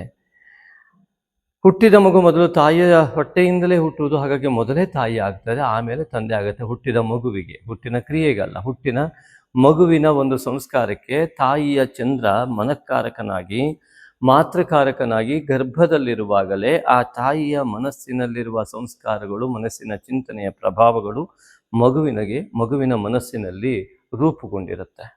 ಅಂತಹ ಒಂದು ಸಂಸ್ಕಾರಕಾರಕನಾದಂತಹ ಚಂದ್ರನಿಂದಲೇ ಅವನೇ ಮಾತೃಕಾರಕನಾಗಿರುವುದರಿಂದಾಗಿ ಇಲ್ಲಿ ಗುರು ಚಂದ್ರ ಯೋಗ, ಗುರು ಚಂದ್ರನ ಮನೆಯಲ್ಲಿ ಇರ್ತಕ್ಕಂಥದ್ದು, ರವಿಯು ಚಂದ್ರನ ಮನೆಯಲ್ಲಿ ಗೋಚರವಾಗುವಂಥದ್ದು ತಾಯಿ ತಂದೆಯ ಸಮಾಗಮ. ಅದರಿಂದ ಒಂದು ಸೃಷ್ಟಿಯ ಉತ್ಪಾದನೆ, ಇಲ್ಲಿ ಸಿದ್ಧಿಯ ಸಾಧನೆ, ಹಾಗಾಗಿ ಈಗಾಗಲೇ ಹುಟ್ಟಿರುವವರಿಗೆ ಅತ್ಯಂತ ದೊಡ್ಡ ಸಾಧನೆಯ ಯೋಗ ವೃಶ್ಚಿಕ ರಾಶಿಯವರಿಗೆ ಭಾಗ್ಯದಲ್ಲಿ ಬಂದಿರುವುದು ಮಹಾಯೋಗ. ಇದರ ಸಂಪೂರ್ಣ ಫಲವನ್ನು ಪಡೆಯೋದಕ್ಕೆ ಅರ್ಹತೆ ಬೇಕು ಎನ್ನುವ ದೃಷ್ಟಿಯಿಂದ ಯಾಕೆ ಇಷ್ಟೊಂದು ಮಹಾಯೋಗ ಬಂದರೂ ನಮಗಿಷ್ಟು ಕಷ್ಟ ಇದೆಯಲ್ಲ, ಎಲ್ಲರೂ ಹಣವನ್ನು ಅಥವಾ ಇನ್ಯಾವುದನ್ನು ನೋಡ್ತಾ ಕಷ್ಟ ಅಂದ್ಕೊಂಡವರಿಗೆ ಜೀವಮಾನದಲ್ಲಿ ಯಾವತ್ತೂ ಕಷ್ಟ ಬಿಡೋದಿಲ್ಲ. ಆದ್ದರಿಂದ ಮನಸ್ಸಿಗೆ ಸಂತೋಷ ಮುಖ್ಯ, ಆತ್ಮ ಸಂತೋಷಕಾರಕನಾಗಿರುವುದರಿಂದ ಮನಸ್ಸು ಬುದ್ಧಿ ಆತ್ಮನಲ್ಲಿ ಲೀನವಾಗುವಂತಹ ಕ್ರಿಯೆಯನ್ನು ದಿನಕ್ಕೆ ಒಂದು ಅರ್ಧ ಗಂಟೆ ಆದರೂ ಮಾಡಿದಾಗ ನಿಮ್ಮ ಕಷ್ಟಗಳು ದೂರವಾಗ್ತದೆ. ಆ ಒಂದು ಸ್ಥೂಲ ಶರೀರದ ಒಂದು ಸೌಖ್ಯಕ್ಕಾಗಿ ನಾವು ಪ್ರಯತ್ನ ಪಡುವ ಫಲವು ಸುಫಲವಾಗಬೇಕು ಅಂದರೆ ಆ ಒಂದು ಆಂತರಿಕವಾದಂತಹ ಸೂಕ್ಷ್ಮ ಶರೀರದ ಪ್ರಾಬಲ್ಯತೆ ಬೇಕು. ಮನೋಬುದ್ಧಿ ಅಹಂಕಾರ ಚಿತ್ತ ಎನ್ನುವ ಅಂತಃಕರಣಗಳ ಪ್ರಾಬಲ್ಯತೆ ಬೇಕಾಗತ್ತೆ. ಅದನ್ನೇ ಪುಣ್ಯಫಲ ಎಂಬುದಾಗಿಯೂ ಗುರುತತ್ವ ಎಂಬುದಾಗಿಯೂ ನಮ್ಮ ಜ್ಞಾನದ ವೃದ್ಧಿಯು ಎಂಬುದಾಗಿ ಹೇಳ್ತೇವೆ. ನೋಡಿ, ವೇದವ್ಯಾಸನಂಥವರು ಎಂತಹ ವೇದವನ್ನು ಅರ್ಥೈಸಿಕೊಂಡು ವೇದಗಳನ್ನು 4 ವಿಭಾಗವನ್ನು ಮಾಡಿ ವಿಸ್ತಾರವನ್ನು ಕೂಡ 18 ಪುರಾಣಗಳ ಮೂಲಕ ಮಾಡಿ ವೇದವ್ಯಾಸ ಎನ್ನುವ ಹೆಸರಿಗೆ ನಾಮಾಂಕಿತರಾಗುವುದರ ಜೊತೆಗೆ ಮಹಾಭಾರತದಂಥ ಮಹಾಕಾವ್ಯಗಳನ್ನು ಬರೀತಾರೆ. ಆದರೆ ನಾನು ಪೂರ್ಣ ಜ್ಞಾನಿ, ನಾನು ಸರ್ವಜ್ಞ ಅಂತ ಹೇಳಿಕೊಳ್ಳಲಿಲ್ಲ. ಅಂತಹ ಮಹಾಜ್ಞಾನಿಯ ಒಂದು ಆರಾಧನೆ ಇರುವುದರಿಂದಾಗಿ ಸಮಸ್ತರಿಗೂ ಗುರುಪೂರ್ಣಿಮೆಯ ಶುಭಾಶಯಗಳು. ಆದ್ದರಿಂದಾಗಿ ಆ ಒಂದು ಋಷಿ ಸಂತತಿ, ಋಷಿಜನ್ಯರಾದ ನೀವೆಲ್ಲ ಋಷಿ ಸಂತತಿಯನ್ನು ಅನುಸರಿಸಿ ಬಂದಂತಹ ಸನಾತನಿಗಳೆಲ್ಲರಿಗೂ ಕೂಡ ಸನಾತನವಾದಂತಹ ರವಿಗ್ರಹ ಚಂದ್ರಗ್ರಹಗಳ ಸಂಪೂರ್ಣ ಫಲ ಸಿಗುವಂತಾಗಲಿ. ಆಶ್ಚರ್ಯ ಆಗಿರಬಹುದು ಅರ್ಥೈಸಿಕೊಂಡಾಗ. ಸನಾತನ ಅಂದರೆ ರವಿ ಚಂದ್ರ ಪಂಚಭೂತಗಳು ಇವೆಲ್ಲವೂ ಕೂಡ. ಹಾಗಾಗಿ ಅದನ್ನು ಅನುಸರಿಸುವವರೆಲ್ಲ ಸನಾತನಿಗಳೇ, ಅದನ್ನು ಅವಲಂಬಿಸಿದವರೆಲ್ಲರೂ ಕೂಡ. ಸನಾತನ ಅಂದರೆ ನಿತ್ಯ ನೂತನ. ಹಾಗಾಗಿ ಅದು ಎಷ್ಟೇ ಹಳೆಯದಾದರೂ ನಿತ್ಯವೂ ನೂತನವಾಗಿರುವಂತಹ ವ್ಯವಸ್ಥೆಯೇ ರವಿಚಂದ್ರಾದಿಗಳು. ಆದ್ದರಿಂದಾಗಿ ಅವರೆಲ್ಲ ಸನಾತನರು. ಆ ಸನಾತನವನ್ನು ಅವರು ಅನುಸರಿಸಿ ಬಂದಂತಹ ಋಷಿಮುನಿಗಳು ಸನಾತನರು. ಅವರೆಲ್ಲರನ್ನು ಅನುಸರಿಸುವ ನಾವೆಲ್ಲ ಸನಾತನಿಗಳು. ಆದ್ದರಿಂದಾಗಿ ಸಮಸ್ತ ಸನಾತನಿಗಳಿಗೆ ಈ ಒಂದು ಗುರುಪೂರ್ಣಿಮೆಯ ಆ ಒಂದು ಶುಭಾಶಯಗಳು. ನೋಡಿ, ಇಲ್ಲಿ ಜಾತಿ ಮತ ಭೇದ ಪಂಥ ಇತ್ಯಾದಿಗಳೆಲ್ಲವೂ ಕೂಡ ಅದು ಅಶಾಶ್ವತ, ಅರ್ಥಾತ್ ಶಾಶ್ವತ ಅಲ್ಲ. ಆದ್ದರಿಂದಾಗಿ ಇಲ್ಲಿ ಯಾವುದು ಕೇಳಿದರೆ ಈ ಸನಾತನ, ಈ ರವಿಚಂದ್ರ ಇತ್ಯಾದಿಗಳು ಪಂಚಭೂತಗಳು ಅದನ್ನು ಅನುಭವಿಸುವ ಈ ದೇಹ, ಅದೇ ಸನಾತನಿಗಳು ನಾವಾಗ್ತೇವೆ. ಹಾಗಾಗಿ ಅವರೆಲ್ಲರಿಗೂ ಕೂಡ ಗುರು ಇದ್ದಾನೆ. ಯಾರಿಗೂ ಜ್ಞಾನ ಕೊಡುವ ಎಲ್ಲರಿಗೂ ಜ್ಞಾನ ಇದೆ. ಒಂದು ಸಣ್ಣ ಹುಳುವಿನಿಂದ ಒಂದು ಹಕ್ಕಿಗೆ ಗೂಡು ಕಟ್ಟುವುದು ಹೇಗೆ ಅಂತ ಗೊತ್ತಿದೆ. ಅದಕ್ಕೆಲ್ಲ ಗುರು ಯಾರು? ಆ ಗುರುವೇ ಮೂಲ ಗುರುತತ್ವ. ಹಾಗಾಗಿ ಆ ಒಂದು ಗುರುತತ್ವವನ್ನು ಅನುಸರಿಸ್ತಾ ಇರುವಂಥ ಪ್ರತಿಯೊಬ್ಬ ಸನಾತನಗಳಿಗೆ ಗುರುಪೂರ್ಣಿಮೆಯ ಶುಭಾಶಯಗಳು. ವಿಶ್ವ ಅಂದರೆ ಅದೇನೆ, ವಿಶ್ವದ ಒಂದು ಮಟ್ಟದಲ್ಲಿ ಚಿಂತನೆಯನ್ನು ಮಾಡಿದಾಗ ಈ ಗುರುತತ್ವ ಇಡೀ ಜಗತ್ತಿನ ಅತ್ಯಂತ ಮೂಲ ತತ್ವ ಆಗುತ್ತೆ. ಅದೇ ಜ್ಞಾನ. ಹಾಗಾಗಿ ಆ ವ್ಯಾಸ ಮಹರ್ಷಿ ಗುರುಸ್ಥಾನವನ್ನು ಅಲಂಕರಿಸ್ತಾರೆ. ನಮಗೆಲ್ಲರಿಗೂ ಕೂಡ ಆ ಒಂದು ವ್ಯಾಸನ ಸಂಪೂರ್ಣ ಆಶೀರ್ವಾದ ನಮ್ಮೆಲ್ಲರ ಮೇಲೆ ಇರಲಿ. ಹಾಗೆಯೇ ಸಾಧ್ಯವಾದರೆ ಮಹಾಭಾರತ, ರಾಮಾಯಣ, ಪುರಾಣ ಎಲ್ಲವನ್ನು ಕೂಡ ಓದ್ತಾ ಬನ್ನಿ. ಎಲ್ಲ ಋಷಿ ಸಂತತಿಗಳಿಗೆ ಅತ್ಯಂತ ಉತ್ತಮವಾದ ಫಲ ಲಭ್ಯವಾಗುವ ಮಾರ್ಗ ಲಭ್ಯವಾಗುತ್ತೆ. ಆದ್ದರಿಂದಾಗಿ ಇಲ್ಲಿ ವೃಶ್ಚಿಕ ರಾಶಿಯವರಿಗೆ ಸಿಕ್ಕಂಥ ಈ ಮಹಾಯೋಗವನ್ನು ಪಡೆಯೋದಕ್ಕೆ ಅರ್ಹತೆಯ ಕೊರತೆಗಳೇನು? ಯಾವುದು ನಾವೊಂದು ಓಟ್ ಹಾಕಬೇಕು ಅಂದರೆ ಇವನು ಓಟ್ ಹಾಕಲಿಕ್ಕೆ ಯಾವ್ದ್ಯಾವ್ದು ಇಲ್ಲ, ಹಾಗಾಗಿ ಇವನಿಗೆ ಓಟ್ ಹಾಕ್ಲಿಕ್ಕೆ ಬರೋದಿಲ್ಲ ಅನ್ನೋ ಹಾಗೆ ನಮಗೆ ಯಾವುದ್ಯಾವುದರ ಅಗತ್ಯ ಇದೆ ಅದರ ಒಂದು ವ್ಯವಸ್ಥೆಯನ್ನು ನಾವು ಮಾಡಿಕೊಳ್ಬೇಕಲ್ವಾ. ಅದಕ್ಕೋಸ್ಕರವಾಗಿ ಮೊದಲು ಇಲ್ಲಿ ಕಂಡು ಬರುವಂಥದ್ದು ಏನು ಅಂತಂದರೆ ಅನರ್ಹತೆಗೆ ಕಾರಣವಾಗುವಂಥದ್ದು ಅಸ್ಥಾನದಲ್ಲಿರುವ ಕುಜಗ್ರಹವಾಗುವುದರಿಂದ. ಈ ಒಂದು ಆಷಾಢ ಮಾಸದಲ್ಲೇ ಕುಜನು ಅಸ್ಥಾನದಲ್ಲಿ ಹೋಗಿ ಕುಳಿತಾಗ ನಮ್ಮ ಕ್ರಿಯೆಗಳೆಲ್ಲವೂ ಕೂಡ ಇಂತಹ ಮಹಾಯೋಗದ ಬಗ್ಗೆ ಚಿಂತನೆಯನ್ನು ಬಿಟ್ಟು ಬೇರೆ ಏನೋ ಚಿಂತನೆಯನ್ನು ಮಾಡ್ತಾ ಹೋಗುತ್ತೆ. ಆದ್ದರಿಂದಾಗಿ ಈ ಮಹಾಯೋಗ ಸೃಷ್ಟಿಯನ್ನು ನಾವು ಧ್ಯಾನಕ್ಕೆ ಕುಳಿತಿರೋ ಮನಸ್ಸೆಲ್ಲೋ ಕುಳಿತು ಹೋಗುವಂತಹ ವ್ಯವಸ್ಥೆ ಇರುವುದರಿಂದಾಗಿ ಎರಡನೆಯ ದೋಷವೇ ಮಹಾಯೋಗಕ್ಕೆ ಬಾಧಕವಾಗಿರುವುದೇ ಕೇತುವಿನ ಛಾಯೆ. ಕೇತುವಿನ ಪ್ರಭಾವ ಅತಿ ಹೆಚ್ಚು ಈ ಭಾಗ್ಯಸ್ಥಾನದಲ್ಲಿ ಇರುವುದರಿಂದಾಗಿ ಗುರು ಬುಧ ರವಿಗಳ ಮೇಲೆ ಕೇತುವಿನ ಒಂದು ಗ್ರಸ್ತತೆ ಅನ್ನುವುದು ಉಂಟಾಗತ್ತೆ. ಅಂದರೆ ಗ್ರಹಣ ಅಲ್ಲ, ಆ ಕೇತುವಿನ ಪ್ರಭಾವ, ಅರ್ಥಾತ್ ಜಗತ್ತಿನ ಕೇತುವಿನ ಕತ್ತಲೆಯ ಛಾಯೆಯ ಮಾಯೆ ಆವರಿಸ್ತದೆ. ಆದ್ದರಿಂದಾಗಿ ಇಲ್ಲಿ ಈ ಕುಜನಿಂದ ಉಂಟಾಗುವ ಅಸ್ಥಾನ ದೋಷವನ್ನು ಹಾಗೂ ಕೇತುವಿನಿಂದ ಉಂಟಾಗುವ ಛಾಯೆಯ ಮಾಯೆಯನ್ನು ನಿವಾರಣೆ ಮಾಡಿದರೆ ಈ ಒಂದು ರವಿ ಬುಧ ಗುರು ಇತ್ಯಾದಿಗಳಿಂದ ಮಹಾಫಲ ಲಭ್ಯವಾಗುತ್ತೆ. ರವಿ ಪಿತೃಕಾರಕನಾಗಿ ಕುಲದೇವತಾ ಸ್ಥಾನದಲ್ಲಿ ವಿರಾಜಮಾನನಾಗಿದ್ದು ಕುಲದೇವತಾ ಫಲವನ್ನು ಕೊಡ್ತಕ್ಕಂತಹ ಗುರು ಕೂಡ ದ್ವಿತೀಯಾಧಿಪತಿಯಾಗಿ ಪಂಚಮಾಧಿಪತಿ ಜ್ಞಾನಾಧಿಪತಿಯಾಗಿ ಇಲ್ಲಿ ಲಭ್ಯವಾಗಿರುವಂಥದ್ದು. ಏಕಾದಶಿ ಅಧಿಪತಿಯಾದಂಥ ಬುಧನ ಜೊತೆಗೆ ಲಭ್ಯವಾಗಿರುವಂಥದ್ದು ಮನಸ್ಸು, ಬುದ್ಧಿ ಹಾಗೂ ಜ್ಞಾನ ಇವೆಲ್ಲವೂ ಕೂಡ ಆತ್ಮನಲ್ಲಿ ಲೀನವಾಗುವಂತಹ ಮಹಾಯೋಗ ಸೃಷ್ಟಿಯಾಗುವುದು ಅಮಾವಾಸ್ಯೆಯಂದು. ಈ ಅಮಾವಾಸ್ಯೆಯ ದಿನ ಮತ್ತು ಇಲ್ಲಿ ಗುರು ಅಸ್ತನಾಗಿ 19/7/26 9/8/26 ಅಸ್ತನಾಗುವ ಫಲವು ಕೂಡ ಜ್ಞಾನವು ಆತ್ಮನಲ್ಲಿ ಲೀನವಾಗುವುದು. ನಮ್ಮದೇ ಜ್ಞಾನ ಪರಿಪೂರ್ಣ ಅಲ್ಲ, ಎಲ್ಲವೂ ಮೂಲ ಶಕ್ತಿಯ ಜೊತೆಗೆ ಹೋಗುವಂಥದ್ದು. ಆದ್ದರಿಂದ ವ್ಯಾಸಾದಿಗಳು ತಾವೇ ಸರ್ವಜ್ಞರು ಅಂತ ಹೇಳಿಲ್ಲ, ಆತ್ಮಚಿಂತನೆಯನ್ನು ಮಾಡಿಕೊಂಡು ಆತ್ಮ ಸಾಕ್ಷಾತ್ಕಾರವನ್ನು ಮಾಡುವತ್ತ ಚಿಂತಿಸಿದರು. ಆದ್ದರಿಂದ ಗುರುಪೂರ್ಣಿಮೆಯ ಶುಭಾಶಯಗಳೊಂದಿಗೆ ಈ ಒಂದು ಫಲವನ್ನು ಪಡೆಯುವ ವಿಧಾನವನ್ನು ಹೇಳ್ತಾ, ಮೊದಲು ಈ ಕುಜಗ್ರಹದ ಅಥವಾ ಕೇತುವಿನ ಉಪಸ್ಥಿತಿಯಿಂದ ನೋಡಿ, ಕುಜನ ಒಂದು ಅಸ್ಥಾನ ದೋಷವನ್ನು ನಿವಾರಣೆ ಮಾಡಿಕೊಳ್ಳಿಕ್ಕೆ ಏನು ಮಾಡಬೇಕು ಅಂತ ಚಿಂತನೆ ಮಾಡಿಕೊಂಡು ಅದಕ್ಕೆ ಅನುಷ್ಠಾನಕ್ಕೆ ಕುಳಿತುಕೊಂಡ್ರು ಕೂಡ ಈ ಕೇತು ಮನಸ್ಸಿಗೆ ಬಾಧಿಸ್ತಾನೆ. ನಾವು ಯಾವುದೇ ಸುಖ ಸಂತೋಷಗಳನ್ನು ಮನಸ್ಸಿನ ಮೂಲಕವೇ ಸ್ವೀಕರಿಸಬೇಕಾಗತ್ತೆ. ಆದ್ದರಿಂದ ಆ ಮನಸ್ಸೇ ಪ್ರಧಾನವಾಗಿದ್ದರಿಂದ ಕೇತು ಬಾಧಿತ ಆಗಿರ್ತಕ್ಕಂತಹ ಚಂದ್ರಾದಿ ಗ್ರಹಗಳಿರ್ಬೋದು, ಆ ಚಂದ್ರಕೇತು ವಿರುದ್ಧ ದಿಕ್ಕಿನಲ್ಲಿ, ಅದಕ್ಕೋಸ್ಕರ ಸ್ಥಾಪನೆ ನವಗ್ರಹದಲ್ಲಿ ಸಮಸ್ತ ವಿಧವಾದಂಥ ನಮ್ಮ ಅಭಿವೃದ್ಧಿಯ ಚಿಂತನೆಗಳಿಗೆ ವಿಘ್ನಗಳು ಬರುವುದರಿಂದಲೇ ಅದನ್ನು ಕೇತು ದೋಷ, ಅದೇ ಕೇತು ಛಾಯೆಯ ಮಾಯೆ ಎಂಬುದಾಗಿ ಹೇಳ್ತೇವೆ. ಅದರಿಂದಾಗಿ ಈ ಕೇತು ಛಾಯೆಯ ಮಾಯವಾಗುವುದಕ್ಕಾಗಿ ಗಣಪತಿ ಆರಾಧನೆ ಮೊದಲು ವಿಹಿತವಾಗತ್ತೆ. ಅದಕ್ಕೂ ಮುಂಚಿತವಾಗಿ ನಾವು ಈ ಭೂಮಿಗೆ ಸ್ಪರ್ಶವನ್ನು ಮಾಡಿದ್ದೇ ತಾಯಿ ತಂದೆಯಿಂದ. ಹಾಗಾಗಿ ಮಾತಾಪೂರ್ವ ರೂಪಂ, ತಾಯಿಗೆ ಮೊದಲು, ಹಾಗೆಯೇ ತಂದೆಗೆ ನಮಸ್ಕಾರ ಮಾಡಿ ಗುರು ಪ್ರಾರ್ಥನೆಯನ್ನು ಮಾಡಿಕೊಂಡಾಗ ನಂತರದಲ್ಲಿ ಮನಸ್ಸನ್ನು ಈ ಗುರು ಪ್ರಾರ್ಥನೆಯ ಗುರುತತ್ವ ಜಾಗೃತವಾದಾಗ ಈ ಒಂದು ಕೇತು ದೋಷ ನಿವಾರಣೆ ಆಗೋದಕ್ಕೆ ಮಾರ್ಗವಾಗತ್ತೆ. ಆದ್ದರಿಂದ ಆ ಕೇತುವಿನ ದೋಷ ನಿವಾರಣೆಗಾಗಿ ವಿಶೇಷವಾಗಿ ಕೇತು ರಾಹುಗಳು ಪರಸ್ಪರ ಈ ರೀತಿಯಾಗಿ ಇರುವುದರಿಂದಾಗಿ ಸ್ವಾಭಾವಿಕವಾಗಿ ಅನೇಕ ವಿಡಿಯೋಗಳಲ್ಲಿ ನೋಡಿದವರಿಗೆ ಗೊತ್ತಿರುತ್ತೆ, ನಾಗಶಕ್ತಿ ವಿನಾಯಕನ ಆರಾಧನೆ, ಅದರಲ್ಲೂ ಕೂಡ ಮನಃಕಾರಕ ಚಂದ್ರನ ಮನೆಯಲ್ಲಿ ಇರುವುದರಿಂದ ಅಮಾವಾಸ್ಯೆ ಮತ್ತು ಪೌರ್ಣಿಮೆ ಚಂದ್ರನಿಂದ ಮತ್ತು ಈ ಮಾಸ ಘಟಿತವಾಗುವುದೇ ಚಂದ್ರನ ಮೂಲಕವಾಗಿರುವುದರಿಂದಾಗಿ ಚಂದ್ರ ಮನಃಕಾರಕನಾಗಿರುವುದರಿಂದ ಮನಸ್ಸಿನಿಂದ ಮಾಡುವ ಪೂಜೆ ಫಲದಾಯಕವಾಗಿದ್ದ ಹಾಗೆ ಮನಸ್ಸಿನಲ್ಲೇ ಮಾಡುವ ಮಾನಸ ಪೂಜೆ ಅತ್ಯಂತ ಫಲದಾಯಕ. ಆದ್ದರಿಂದ ಮಾನಸ ಪೂಜೆ ಆ ಕೇತು ರಾಹು ಛಾಯೆಯ ಮಾಯವಾಗಲು, ನಮ್ಮ ಎಲ್ಲ ಯೋಗಗಳು ತೆರೆದುಕೊಳ್ಳಲು, ಪೂರ್ವಜನ್ಮದ ಸುಕೃತವು ನಮ್ಮಲ್ಲಿ ಕೆಲಸ ಮಾಡುವಂತಹ ಸ್ಥಾನಕ್ಕೆ ಬರುವುದಕ್ಕಾಗಿ, ಪೂರ್ವಜರ ಆಶೀರ್ವಾದ, ಕುಲದೇವತಾ ಆ ಬಲ ಎಲ್ಲವೂ ಸಿಗುವುದಕ್ಕಾಗಿ ನಮ್ಮ ಮನಸ್ಸು ಸ್ವೀಕೃತಿಯನ್ನು ಮಾಡಬೇಕಾಗತ್ತೆ. ಆ ಸ್ವೀಕೃತಿಗೆ ಪ್ರತಿಬಂಧಕವಾದ ಯಾವ ವಿಘ್ನಕಾರಕವಾದಂತಹ ರಾಹುಕೇತುಗಳ ಮಾಯೆಯ ಛಾಯೆಯು ಮಾಯವಾಗಲಿಕ್ಕಾಗಿ ನಾಗಶಕ್ತಿ ವಿನಾಯಕನ ಆರಾಧನೆಯನ್ನು, ಅದರಲ್ಲೂ ಮಾನಸ ಪೂಜೆಯನ್ನು ನಿರಂತರವಾಗಿ ಒಂದೇ ಸಮಯದಲ್ಲಿ ಸ್ಥಿರ ಮನಸ್ಸಿನಿಂದ ಸ್ಥಿರ ಸಮಯದಲ್ಲಿ ಸ್ಥಿರವಾದ ಶ್ರದ್ಧಾ ಭಕ್ತಿಯುಕ್ತವಾಗಿ ಮಾಡಿದಾಗ ಮಾತ್ರ ಉಳಿದ ದೋಷಗಳ ನಿವಾರಣೆಗೆ ನಮಗೆ ಮಾರ್ಗ ತೆರೆದುಕೊಳ್ಳುತ್ತೆ. ಆದ್ದರಿಂದಾಗಿ ನಮ್ಮ ಮೂಲಾಧಾರ ಚಕ್ರದ ಅಧಿಪತಿಯಾದಂತಹ ಮಹಾಗಣಪತಿಯನ್ನು ನಾಗಶಕ್ತಿ ವಿನಾಯಕನ 8 ವರ್ಷದ ಬಾಲಕನ ಉಪನಯನದ ಉಪನೀತನಾದ ಒಟುವಿನ ರೂಪಿನಲ್ಲಿ ಅವನನ್ನು ನಾವು ಧ್ಯಾನಿಸಿದಾಗ, ಆ ಧ್ಯಾನ ಮಾಡಿ ಮಾನಸ ಪೂಜೆಯನ್ನು ಮಾಡಿದಾಗ ಅತ್ಯಂತ ಅನೇಕ ನಾಗದೋಷಗಳು, ಸರ್ಪದೋಷಗಳು, ಪಿತೃದೋಷ ನಿವಾರಣಾ ಸಮಯ ಎಲ್ಲವೂ ಕೂಡ ಇದರಿಂದ ಉಂಟಾಗತ್ತೆ.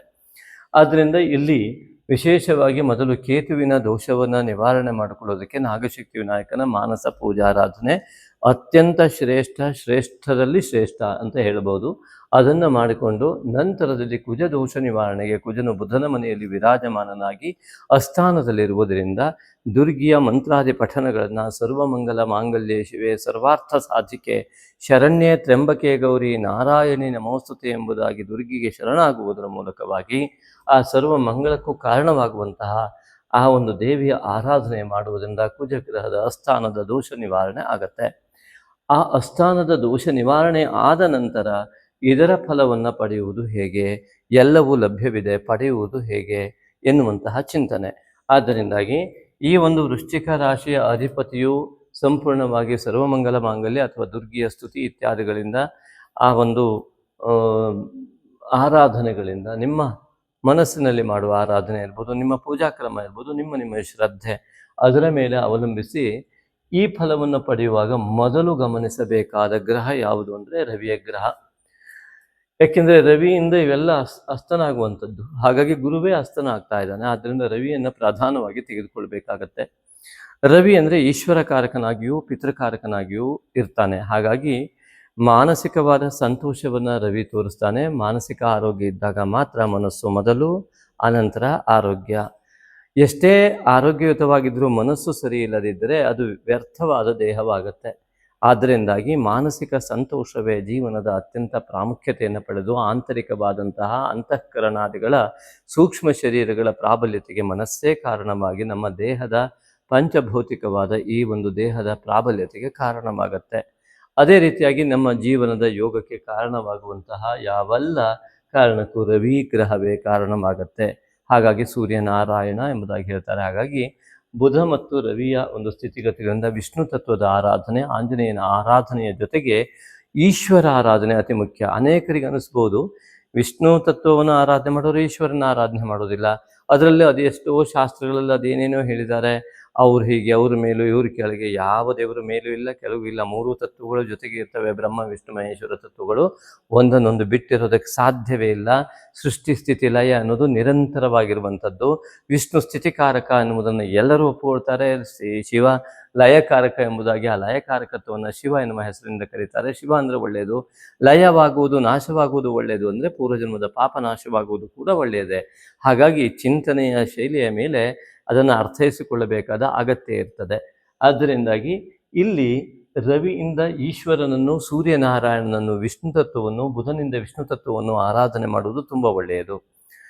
ಹೇಗೆ ಮಾಡಬೇಕು ಅಂತಂದರೆ, ಜಲಕಾರಕನಾದಂತಹ ಚಂದ್ರನ ಮನೆಯಲ್ಲಿಯೇ ಅವನ ಅಧಿಪತ್ಯದ ಮನೆಯಲ್ಲಿ ರವಿ ಶೋಭಾಯಮಾನವಾಗಿರುವುದರಿಂದ ಈ ಸಂದರ್ಭದಲ್ಲಿ ನಿಮ್ಮ ಈಶ್ವರ ಆರಾಧನೆ ಅತ್ಯಂತ ಪ್ರಭಾವಯುತವಾಗಿ ನಿಮಗೆ ಲಭ್ಯವಾಗುತ್ತೆ ಫಲ. ಅದು ಹೇಗೆ ಅಂತ ಹೇಳಿದ್ರೆ, ಮನಸ್ಸಿನಿಂದ ಮಾಡಿದ ಪೂಜೆ, ಮನಸ್ಸಿನಲ್ಲಿ ಮಾಡುವ ಪೂಜೆ, ಇವೆರಡರಲ್ಲಿ ವ್ಯತ್ಯಾಸ ಗೊತ್ತಾಯ್ತಲ್ವಾ? ಯಜ್ಞಾನಾಂ ಜಪಯಜ್ಞೋಸ್ಮಿ ಎನ್ನುವಂತಹ ಕೃಷ್ಣ ವಾಕ್ಯ ಇಲ್ಲಿ ನಮಗೆ ಅತ್ಯಂತ ಪುಷ್ಟಿಯನ್ನು ಕೊಡುತ್ತೆ. ಯಜ್ಞಾನಾಂ ಜಪಯಜ್ಞೋಸ್ಮಿ, ಆ ಯಜ್ಞಗಳಲ್ಲಿ, ಕೋಟಿ ಕೋಟಿ ಯಜ್ಞಗಳಲ್ಲಿ ಜಪಯಜ್ಞವೇ ನಾನು ಅಂತ ಹೇಳ್ತಾನೆ ಮಹಾಕೃಷ್ಣ. ಹಾಗಾಗಿ ಇದರ ಅರ್ಥ ಏನು ಅಂತಂದರೆ, ನಮ್ಮೊಳಗಿರುವಂತಹ ರವಿಯೇ ಆತ್ಮವೇ ಕೃಷ್ಣ ಆಗಿದ್ದಾನೆ. ಹಾಗಾಗಿ ಅವನೇ ವಿಷ್ಣು ಆಗ್ತಾನೆ, ಸೂರ್ಯನಾರಾಯಣ ಆಗ್ತಾನೆ. ಅದೇ ರೀತಿಯಾಗಿ ಆ ರವಿಯ ದೋಷಗಳಿದ್ದರೆ ನಿವಾರಣೆ, ಪಿತೃದೋಷಾದಿ ನಿವಾರಣೆಗಳಿಗೆ ಶಿವನ ಆರಾಧನೆ ಬೇಕಾಗತ್ತೆ. ಹಾಗಾಗಿ ಎಲ್ಲ ಮೃತ್ಯುಂಜಯ ಜಪಾದಿಗಳನ್ನು, ಅಲ್ಲಿ ಗಾಯತ್ರಿ ಜಪದಿಂದ ತಿಲಹೋಮವನ್ನು ಮಾಡ್ತಾರೆ. ಹಾಗಾಗಿ ಆ ವಿಶಿಷ್ಟವಾದಂಥ ರವಿಯ ಆರಾಧನೆ ಏನಿದೆಯಲ್ಲ, ಇದನ್ನು ನಾವು ಗಮನಿಸಿದಾಗ, ಶಿವತತ್ವವನ್ನು ಗಮನಿಸಿದಾಗ, ಈ ಒಂದು ನೀರಿನ ರಾಶಿಯಲ್ಲಿ, ಜಲರಾಶಿಯಲ್ಲಿ ಇರ್ತಕ್ಕಂತಹ ಕರ್ಕಾಟಕ ರಾಶಿಯಲ್ಲಿ ವಿರಾಜಮಾನದಂತಹ ರವಿಯ ಉತ್ತಮ ಫಲಕ್ಕಾಗಿ ನಾವು ಏನು ಮಾಡಬೇಕು? ಎರಡನೇ ಹಂತದಲ್ಲಿ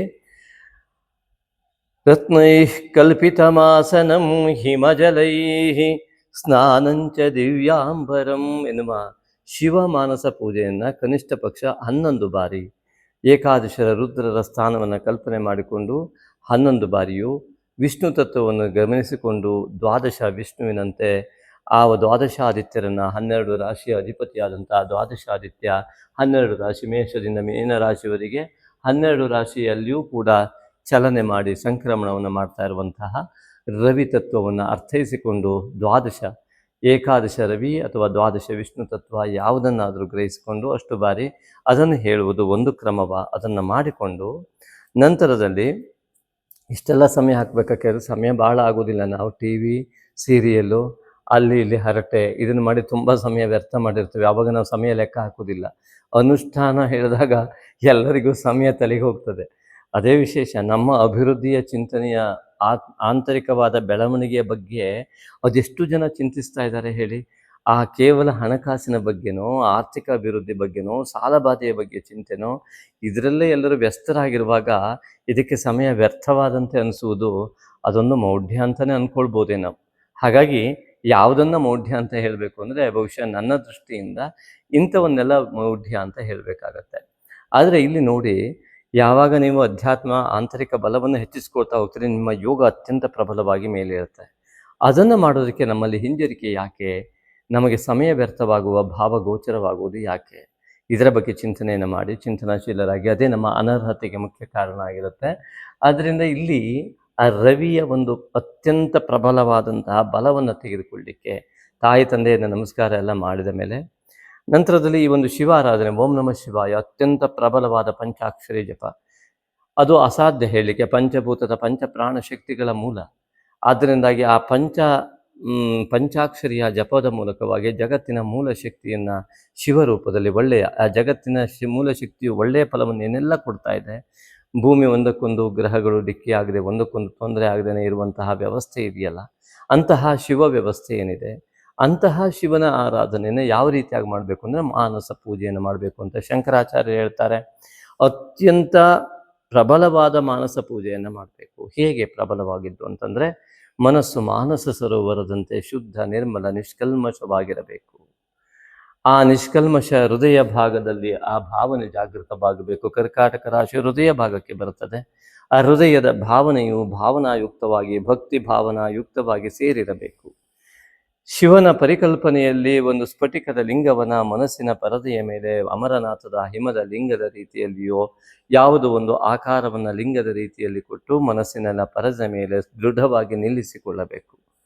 ಆ ದೃಢ ಭಕ್ತಿಯಿಂದಾಗಿ ಆ ಸ್ಫಟಿಕ ಲಿಂಗವನ್ನು ದೃಢವಾಗಿ ನಂಬಿ ಮಹಾಶಕ್ತಿಯ ಒಂದು ಆವಿರ್ಭಾವ ನಮ್ಮ ಒಳಗಿರುವ ಆತ್ಮವಯವಾಗಿದೆ ಎನ್ನುವಂತಹ ಚಿಂತನೆಯೊಂದಿಗೆ ಆ ಒಂದು ಸ್ಫಟಿಕದ ಲಿಂಗದ ಮೇಲೆ ನಿರಂತರವಾಗಿ ಕಣ್ಣು ಮುಚ್ಚಿಕೊಂಡು ಆ ಒಂದು ಹಿಮಜಲ, ಗಂಗಾಜಲ ಬೀಳ್ತಾ ಇರುವಂತೆ ಭಾವಿಸಿಕೊಳ್ಳಬೇಕು ಮನಸ್ಸಿನಲ್ಲಿ.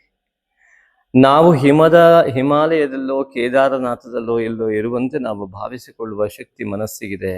ಇಲ್ಲೇ ಕುಳಿತರೂ ಅಲ್ಲಿಯ ಅನುಭವ ಪಡೆಯುವ ಮಹಾಶಕ್ತಿ ಇರುವಂಥದ್ದು ನಮ್ಮ ಮನಸ್ಸಿಗೆ.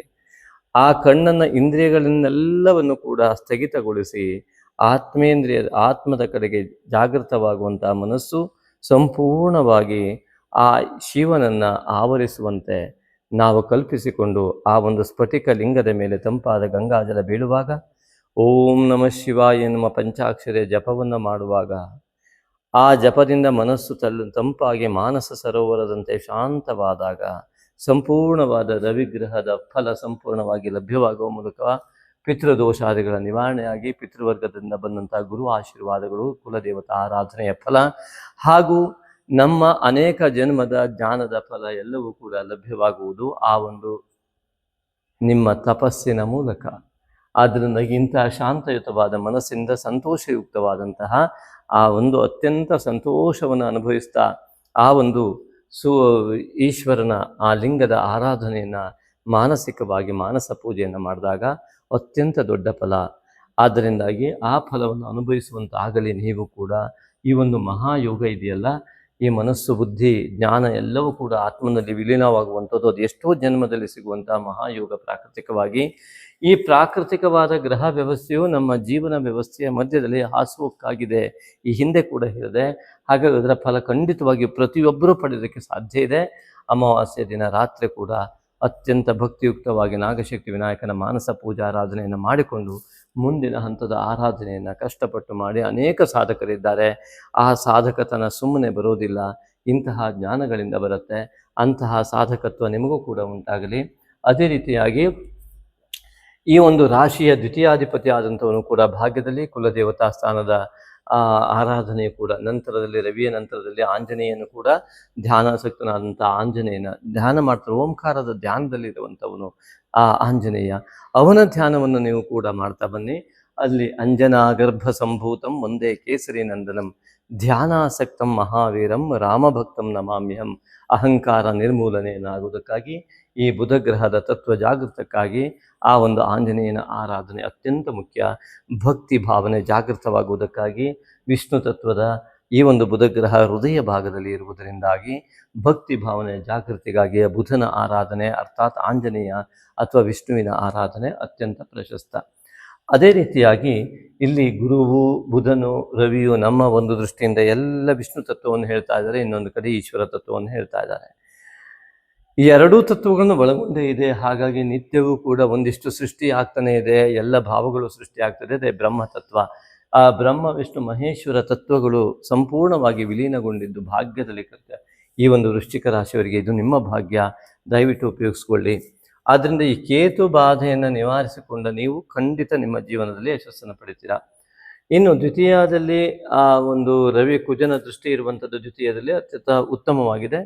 ಹಾಗಾಗಿ ನಿಮ್ಮ ಉದ್ಯೋಗದಲ್ಲಿ ಇತ್ಯಾದಿಗಳಲ್ಲಿ ಅತ್ಯುತ್ತಮವಾದ ಯೋಗಗಳಿದ್ದು ಅನೇಕ ಪ್ರತಿಬಂಧಕಗಳು ಕೇತುವಿನಿಂದ ಇರುವುದರಿಂದಾಗಿ ನಾಗಶಕ್ತಿ ವಿನಾಯಕನ ಆರಾಧನೆಯನ್ನು ಮಾಡಿ, ಅದೇ ರೀತಿಯಾಗಿ ನಿಮಗೆ ಯಾವುದೇ ರೀತಿಯಾದಂತಹ ಉದ್ಯೋಗಾದಿ ಸಮಸ್ಯೆಗಳಿದ್ದಲೂ ಕೂಡ ಪೌರ್ಣಿಮೆಯನ್ನು ಮಾಡ್ತಕ್ಕಂಥ ನಾಗಶಕ್ತಿ ವಿನಾಯಕನ ಮೂಲಮಂತ್ರ ಹವನಕ್ಕೆ ನೀವು ಹೆಸರನ್ನು ನೋಂದಾಯಿಸಿ ಹಣವನ್ನು, ನಿಮಗೆ ಇಷ್ಟವಾದ ಹಣವನ್ನು ಕಳಿಸುವ ಮೂಲಕ ಕೂಡ ನಿಮ್ಮ ಆಶೋತ್ತರಗಳ ಸಂಕಲ್ಪವನ್ನು ಮಾಡಿಸಿಕೊಳ್ಳಲಿಕ್ಕೆ, ಭಾಗವಹಿಸಲಿಕ್ಕೆ ಅವಕಾಶ ಕಲ್ಪಿಸಲಾಗಿದೆ. ಇನ್ನು ಈ ವೃಶ್ಚಿಕ ರಾಶಿಯಿಂದ ತೃತೀಯದಲ್ಲಿ ಉತ್ತರಾಷಾಢ ನಕ್ಷತ್ರದಲ್ಲಿ ಆಷಾಢ ಮಾಸಕ್ಕೆ ಕಾರಕನಾಗಿ ಪೌರ್ಣಿಮೆ ಬುಧವಾರ ಸಂಭವಿಸ್ತಾ ಇರುವಂಥದ್ದು ಲೌಕಿಕವಾದ ಆಶೋತ್ತರಗಳಿಗೂ ಕೂಡ ಅವತ್ತು ನಾಗಶಕ್ತಿ ವಿನಾಯಕನ ಮೂಲಮಂತ್ರವನ್ನು ಇಲ್ಲಿ ಮಾಟ ಮಂತ್ರಾದಿ ಅಮಾವಾಸ್ಯೆ ದಿವಸ ಏನು 12/8 ಇದೆ ಅವತ್ತು ಎಲ್ಲ ರೀತಿಯಾದಂತಹ ಮಾಟ ಮಂತ್ರ, ದೃಷ್ಟಿದೋಷ ಇತ್ಯಾದಿ ಋಣಾತ್ಮಕ ದೋಷ ನಿವಾರಣೆಗಾಗಿ ಅಮಾವಾಸ್ಯೆ ದಿವಸ ನಾಗಶಕ್ತಿ ವಿನಾಯಕನ ಮೂಲಮಂತ್ರ ಹವನ ನಡೆಯುತ್ತೆ. ಅದಕ್ಕೂ ಕೂಡ ಪಾಲ್ಗೊಳ್ಳಬಹುದು ನಿಮ್ಮ ಇಷ್ಟದಂತೆ. ಇನ್ನು ಮಾನಸ ಪೂಜೆ ಅಂತ ಇಷ್ಟೆಲ್ಲ ಹೇಳಿದ್ವಿ. ನಮ್ಮ ಗಣೇಶನ ನಾಗಶಕ್ತಿ ವಿನಾಯಕನ ಮಾನಸ ಪೂಜೆ ಈಗಾಗಲೇ ಯೂಟ್ಯೂಬಲ್ಲಿ ಅಪ್ಲೋಡ್ ಆಗಿದೆ. ಒಮ್ಮೆ ನಿಮಗೆ ಇನ್ನೂ ಹೆಚ್ಚಿನ ರೀತಿಯಲ್ಲಿ ಬೇಕು ಅನ್ನುವ ಆಸಕ್ತರಿದ್ದರೆ ಖಂಡಿತ ಮಾನಸ ಪೂಜೆ ಅಂತ ವಾಟ್ಸಪ್ ಮಾಡಿ, ಯಾವುದೇ ಚಾರ್ಜ್ ಕೊಡುವ ಅಗತ್ಯ ಇಲ್ಲ. ಮಾನಸ ಪೂಜೆ ಅಂತ ಇಷ್ಟನ್ನು ಒಂದು ಟೈಪ್ ಮಾಡಿ ಹಾಕಿ ಆ ಮಾನಸ ಪೂಜೆಯ PDF ಮತ್ತು ಮಾನಸ ಪೂಜೆಯನ್ನು ಖಂಡಿತ ಕಳಿಸ್ತೇವೆ, ನಿಮ್ಮ ಜೀವನ ಪಾವನವಾಗಲಿ. ಅದೇ ರೀತಿಯಾಗಿ ಇಲ್ಲಿ ಚತುರ್ಥದಲ್ಲಿ ರಾಹು ವಿರಾಜಮಾನನಾಗಿರುವುದರಿಂದಾಗಿ ಇಲ್ಲಿ ರಾಹುವಿನ ಬಾಧೆಗೆ ಇವೆಲ್ಲವೂ ಕೂಡ ಒಳಗಾಗುವುದರಿಂದ ಅತ್ಯಂತ ಎಚ್ಚರದಿಂದ ನೀವು ರಾಹು ಬಾಧೆಯನ್ನು ನಿವಾರಣೆ ಮಾಡಿಕೊಳ್ಳಿಕ್ಕೆ ನಾಗಶಕ್ತಿ ವಿನಾಯಕನ ಆರಾಧನೆ, ಅದರ ಜೊತೆಗೆ ಇಲ್ಲಿ ಮನಸ್ಸು ಅತ್ಯಂತ ಅಸಂತೃಪ್ತ ಆಗುವಂತಹ ಲಕ್ಷಣಗಳಿರುವುದರಿಂದ, ಅಸಂತೃಪ್ತಿ ಅನ್ನೋದು ಕೆಟ್ಟದ್ದು ಅಂತ ಹೇಳಲಿಕ್ಕೆ ಆಗುವುದಿಲ್ಲ. ಅಸಂತೃಪ್ತಿ ಇದ್ದಾಗ ಸಂತೃಪ್ತಿಗೋಸ್ಕರ ಹೋರಾಡುವ ಮನಸ್ಸು ಛಲವಾಗಿ ಪರಿಣಮಿಸ್ತದೆ. ಆದ್ದರಿಂದ ಕೆಲವೊಂದು ಒಳ್ಳೆಯ ವಿಚಾರದಲ್ಲಿ ಅಸಂತೃಪ್ತಿ ಇರಬೇಕು, ಕೆಟ್ಟ ವಿಚಾರದಲ್ಲಿ ತೃಪ್ತಿ ಇರಬೇಕು. ಅಂದರೆ ಅರ್ಥ ಏನು ಅಂತಂದರೆ ಭಾಳ ಆಶ್ಚರ್ಯ ಆಗಿರ್ಬೋದು ನಿಮಗೆ ನಾ ಹೇಳುವ ಮಾತು. ಉದಾಹರಣೆಗೆ ಅಧ್ಯಯನ ಮಾಡ್ತಾ ಇದ್ದೀನಿ, ಅದು ಒಳ್ಳೆಯ ವಿಚಾರ ಅಲ್ಲ, ಅಸಂತೃಪ್ತಿ, ನಾವು ಓದಿ ಸಾಕಾಗಿಲ್ಲ, ಇನ್ನೂ ಓದಬೇಕು ಅಂತ ಬರಬೇಕು. ಅರ್ಥ ಆಯ್ತು. ಏನೋ ಊಟ ತಿಂಡಿ ತಿಂತಾ ಇದ್ದೀನಿ, ಅದು ಗೋಬಿ ಮಂಚೂರಿ ಯಾವುದೋ ತಿಂತಾ ಇದ್ದೀನಿ, ಅದು ಆರೋಗ್ಯಕ್ಕೆ ಅಷ್ಟು ಒಳ್ಳೆಯದಲ್ಲ, ನೋಡೋದಕ್ಕೆ ತುಂಬ ಚೆನ್ನಾಗಿರುತ್ತೆ, ಅದೊಂಥರ ಕೆಟ್ಟ ಕೆಲಸ ಅಂತ ಅನಿಸುತ್ತೆ. ಅದು ತೃಪ್ತಿ ಇರಬೇಕು, ಎಷ್ಟು ಬೇಕೋ ಅಷ್ಟೇ ತಿನ್ನಬೇಕು. ಹಾಗಾಗಿ ನಾ ಹಾಗೆ ಹೇಳಿದ್ದು. ಅದರಿಂದಾಗಿ ಇಲ್ಲಿ ರಾಹು ಎನ್ನುವಂಥದ್ದು ಚತುರ್ಥ ಮಾನಸಿಕ ಯಾವ ಸುಖ ಸ್ಥಾನದಲ್ಲಿ ರಾಹು ಕುಳಿತಾಗ ಸುಖ ಇಲ್ಲ ನಂಗೆ ಇನ್ನು ಅಂತ ಅನಿಸ್ತದೆ. ಎರಡು ರೀತಿಯಲ್ಲಿ ಅನಿಸುತ್ತೆ. ಯಾವಾಗೂ ನಂಗೆ ಸುಖ ಇಲ್ಲಪ್ಪ, ಬರೀ ಕಷ್ಟ ಅನ್ನೋದು ತಪ್ಪು, ರಾಹುವಿನ ಕೆಟ್ಟ ಪ್ರಭಾವ. ಅದೇ ರಾಹುವಿನ ಒಳ್ಳೆಯ ಪ್ರಭಾವ, ಅಯ್ಯಪ್ಪ ಇನ್ನೂ ಸುಖ ಪಡೋದಕ್ಕೆ ನಾ ಏನೇನೆಲ್ಲ ಮಾಡಬೇಕು. ಯಾವ ಸುಖ? ಆತ್ಮಸುಖಕ್ಕಾಗಿ, ಆತ್ಮಚಿಂತನೆಗಾಗಿ, ಆದ್ದರಿಂದ ಮಾನಸಿಕ ಸಂತೋಷಕ್ಕಾಗಿ ಹೊರತು ಯಾವುದೋ ಭೌತಿಕ ಸುಖಕ್ಕಾಗಿ ಅಲ್ಲ. ಆ ರೀತಿಯಾದ ಆತ್ಮಚಿಂತನೆಯನ್ನು ರಾಹು ಜಾಗೃತ ಮಾಡ್ದ ಅಂತಾದರೆ ನೀವು ಜೀವನದಲ್ಲಿ ಅತ್ಯಂತ ಯಶಸ್ವಿ ವ್ಯಕ್ತಿಗಳಾಗಿ ಬಿಡ್ತೀರಿ. ಅದರಿಂದಾಗಿ ರಾಹುವಿನ ಮಾಯೆಯನ್ನು ಬದಲಿಸಿಕೊಳ್ಳುವ ಶಕ್ತಿ ಇರುವುದು ಗುರುವಿನಿಂದ, ಆ ಪಿತೃವರ್ಗದ ಆಶೀರ್ವಾದದಿಂದ, ಕುಲದೇವತಾ ಆರಾಧನೆಯ ಫಲದಿಂದ, ಗುರು ಹಿರಿಯರ ಮಾರ್ಗದರ್ಶನದಿಂದ ಅದನ್ನೆಲ್ಲ ಪಡೆಯುವಂಥವರಾಗಿ ಮಾನಸಿಕ ಸುಖವನ್ನು ಹೊಂದುವಂಥವರಾಗಿ. ಹಾಗೆ ಪಂಚಮದಲ್ಲಿ ಚತುರ್ಥಾಧಿಪತಿ ಮತ್ತು ತೃತೀಯಾಧಿಪತಿ ಶನೈಶ್ವರನಿರುವುದರಿಂದ ಅಲ್ಲಿ ಶುಕ್ರನ ಮೇಲೆ ದೃಷ್ಟಿ ಇರುವಂಥದ್ದು, ದಶಮದ ಏಕಾದಶದಲ್ಲಿ ಇರುವಂತಹ ಶುಕ್ರನ ಮೇಲೆ. ಶುಕ್ರ ನೀಚತ್ವವನ್ನು ಹೊಂದಿ ಹಳೆಯ ಹಣಕಾಸಿನ ವ್ಯವಸ್ಥೆಯಲ್ಲಿ ಅನೇಕ ದೋಷಗಳು ಉಂಟಾಗ್ಬೋದು, ಎಚ್ಚರಿಕೆ ಇರಲಿ. ಪಂಚಮದಲ್ಲಿ ಶನೈಶ್ವರನಿಂದ ಆಳವಾದ ಅಧ್ಯಯನ ಯೋಗ, ದೂರದಲ್ಲಿ ಅಧ್ಯಯನ ಯೋಗ, ನಿಮ್ಮ ಜ್ಞಾನವನ್ನು ಹೆಚ್ಚಿಸಿಕೊಳ್ಳುವ ಯೋಗ, ನಿರಂತರವಾದ ಅಧ್ಯಯನಕ್ಕೆ ಒಂದಿಷ್ಟು ವಿಷಯಗಳು ಲಭ್ಯವಾಗುವ ಯೋಗ ಇತ್ಯಾದಿಗಳೆಲ್ಲವೂ ಕೂಡ ಶನೈಶ್ವರನಿಂದ ಕಂಡುಬರುತ್ತೆ.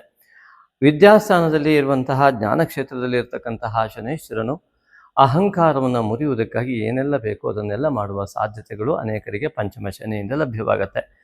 ಅದೇ ರೀತಿಯಾಗಿ ಪಂಚಮದ ಅಧಿಪತಿಯಾದ ಗುರುವು ಭಾಗ್ಯವಾಗಿರುವುದರಿಂದ ಅತ್ಯುತ್ತಮವಾದ ಜ್ಞಾನ, ದೀರ್ಘಕಾಲಿಕವಾಗಿ ಅಧ್ಯಯನ ಯೋಗ ಇತ್ಯಾದಿಗಳು ಗುರುವಿನ ದೃಷ್ಟಿ ಇರುವಂತಹ ರಾಶಿ ಮತ್ತು ಪಂಚಮಾಧಿಪತಿಯ ದೃಷ್ಟಿ ಇರುವುದರಿಂದಾಗಿಯೂ ಮತ್ತು ಜ್ಞಾನಕಾರಕನಾದ ಗುರುವಿನ ದೃಷ್ಟಿ ಈ ರೀತಿಯಾಗಿ ಗುರು ಕೆಲಸ ಮಾಡುವುದರಿಂದ ಮತ್ತು ಪಂಚಮದಲ್ಲಿ ಶನೈಶ್ಚರನ ವಿರಾಜಮಾನತ್ವ ಎನ್ನುವಂಥದ್ದು ಅತ್ಯಂತ ಆಳವಾದ ಜ್ಞಾನವನ್ನು ಪಡೆಯುವಂತಹ ಮಹಾಯೋಗ, ನಾನೇ ಮಹಾಜ್ಞಾನಿ ಅಲ್ಲ ಎನ್ನುವ ಅಹಂಕಾರ ನಿರ್ಮೂಲನೆಯ ಯೋಗ.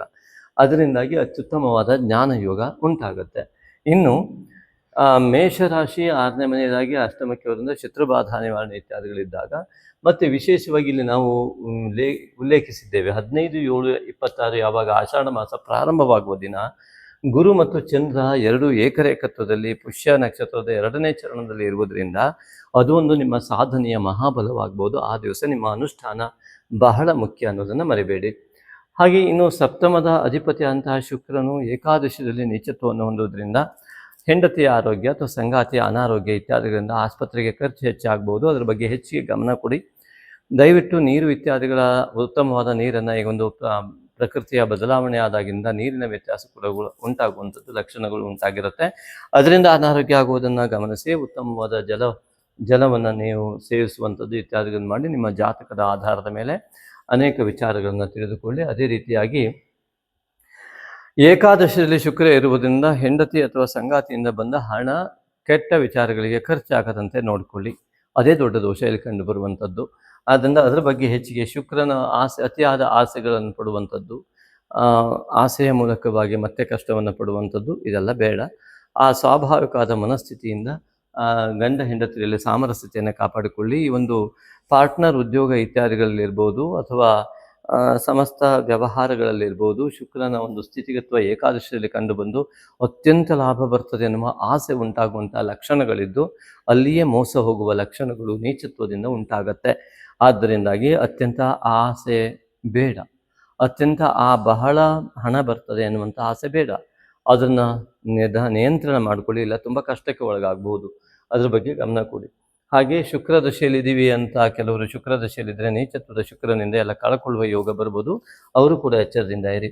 ಹಾಗೆ ಇಲ್ಲಿ ಭಾಗ್ಯ ನಂತರದಲ್ಲಿ ದಶಮ ಕೇತು, ಭಾಗ್ಯದಲ್ಲಿ ಇಷ್ಟೆಲ್ಲ ಗ್ರಹಸ್ಥಿತಿಗಳು ಮತ್ತು ಕೇತುವಿನ ಪ್ರಭಾವಕ್ಕೊಳಗಾದ ಭಾಗ್ಯ ಮತ್ತು ಕರ್ಮಸ್ಥಾನ, ಯಾವ ಉದ್ಯೋಗ ಇದೆಯಲ್ಲ, ಉದ್ಯೋಗ ಮತ್ತು ನೀವು ಮಾಡುವ ಪರಿಶ್ರಮದ ಫಲ ಸಿಗಬೇಕಲ್ಲ ಯಾವುದೇ ವಿಚಾರದಲ್ಲಿ, ಅದಕ್ಕೆ ಕೇತು ಬಾಧಿತನಾಗಿದ್ದಾನೆ. ದಯವಿಟ್ಟು ಆ ನಾಗಶಕ್ತಿ ವಿನಾಯಕನ ಆರಾಧನೆಯನ್ನು ದೃಢ ಸಂಕಲ್ಪದಿಂದ ಸ್ಥಿರವಾದ ಸಮಯದಲ್ಲಿ ಮಾಡ್ತಾ ಬರುವ ಮೂಲಕವಾಗಿ ಅತ್ಯುತ್ತಮ ಫಲವನ್ನು ಪಡೆಯಿರಿ.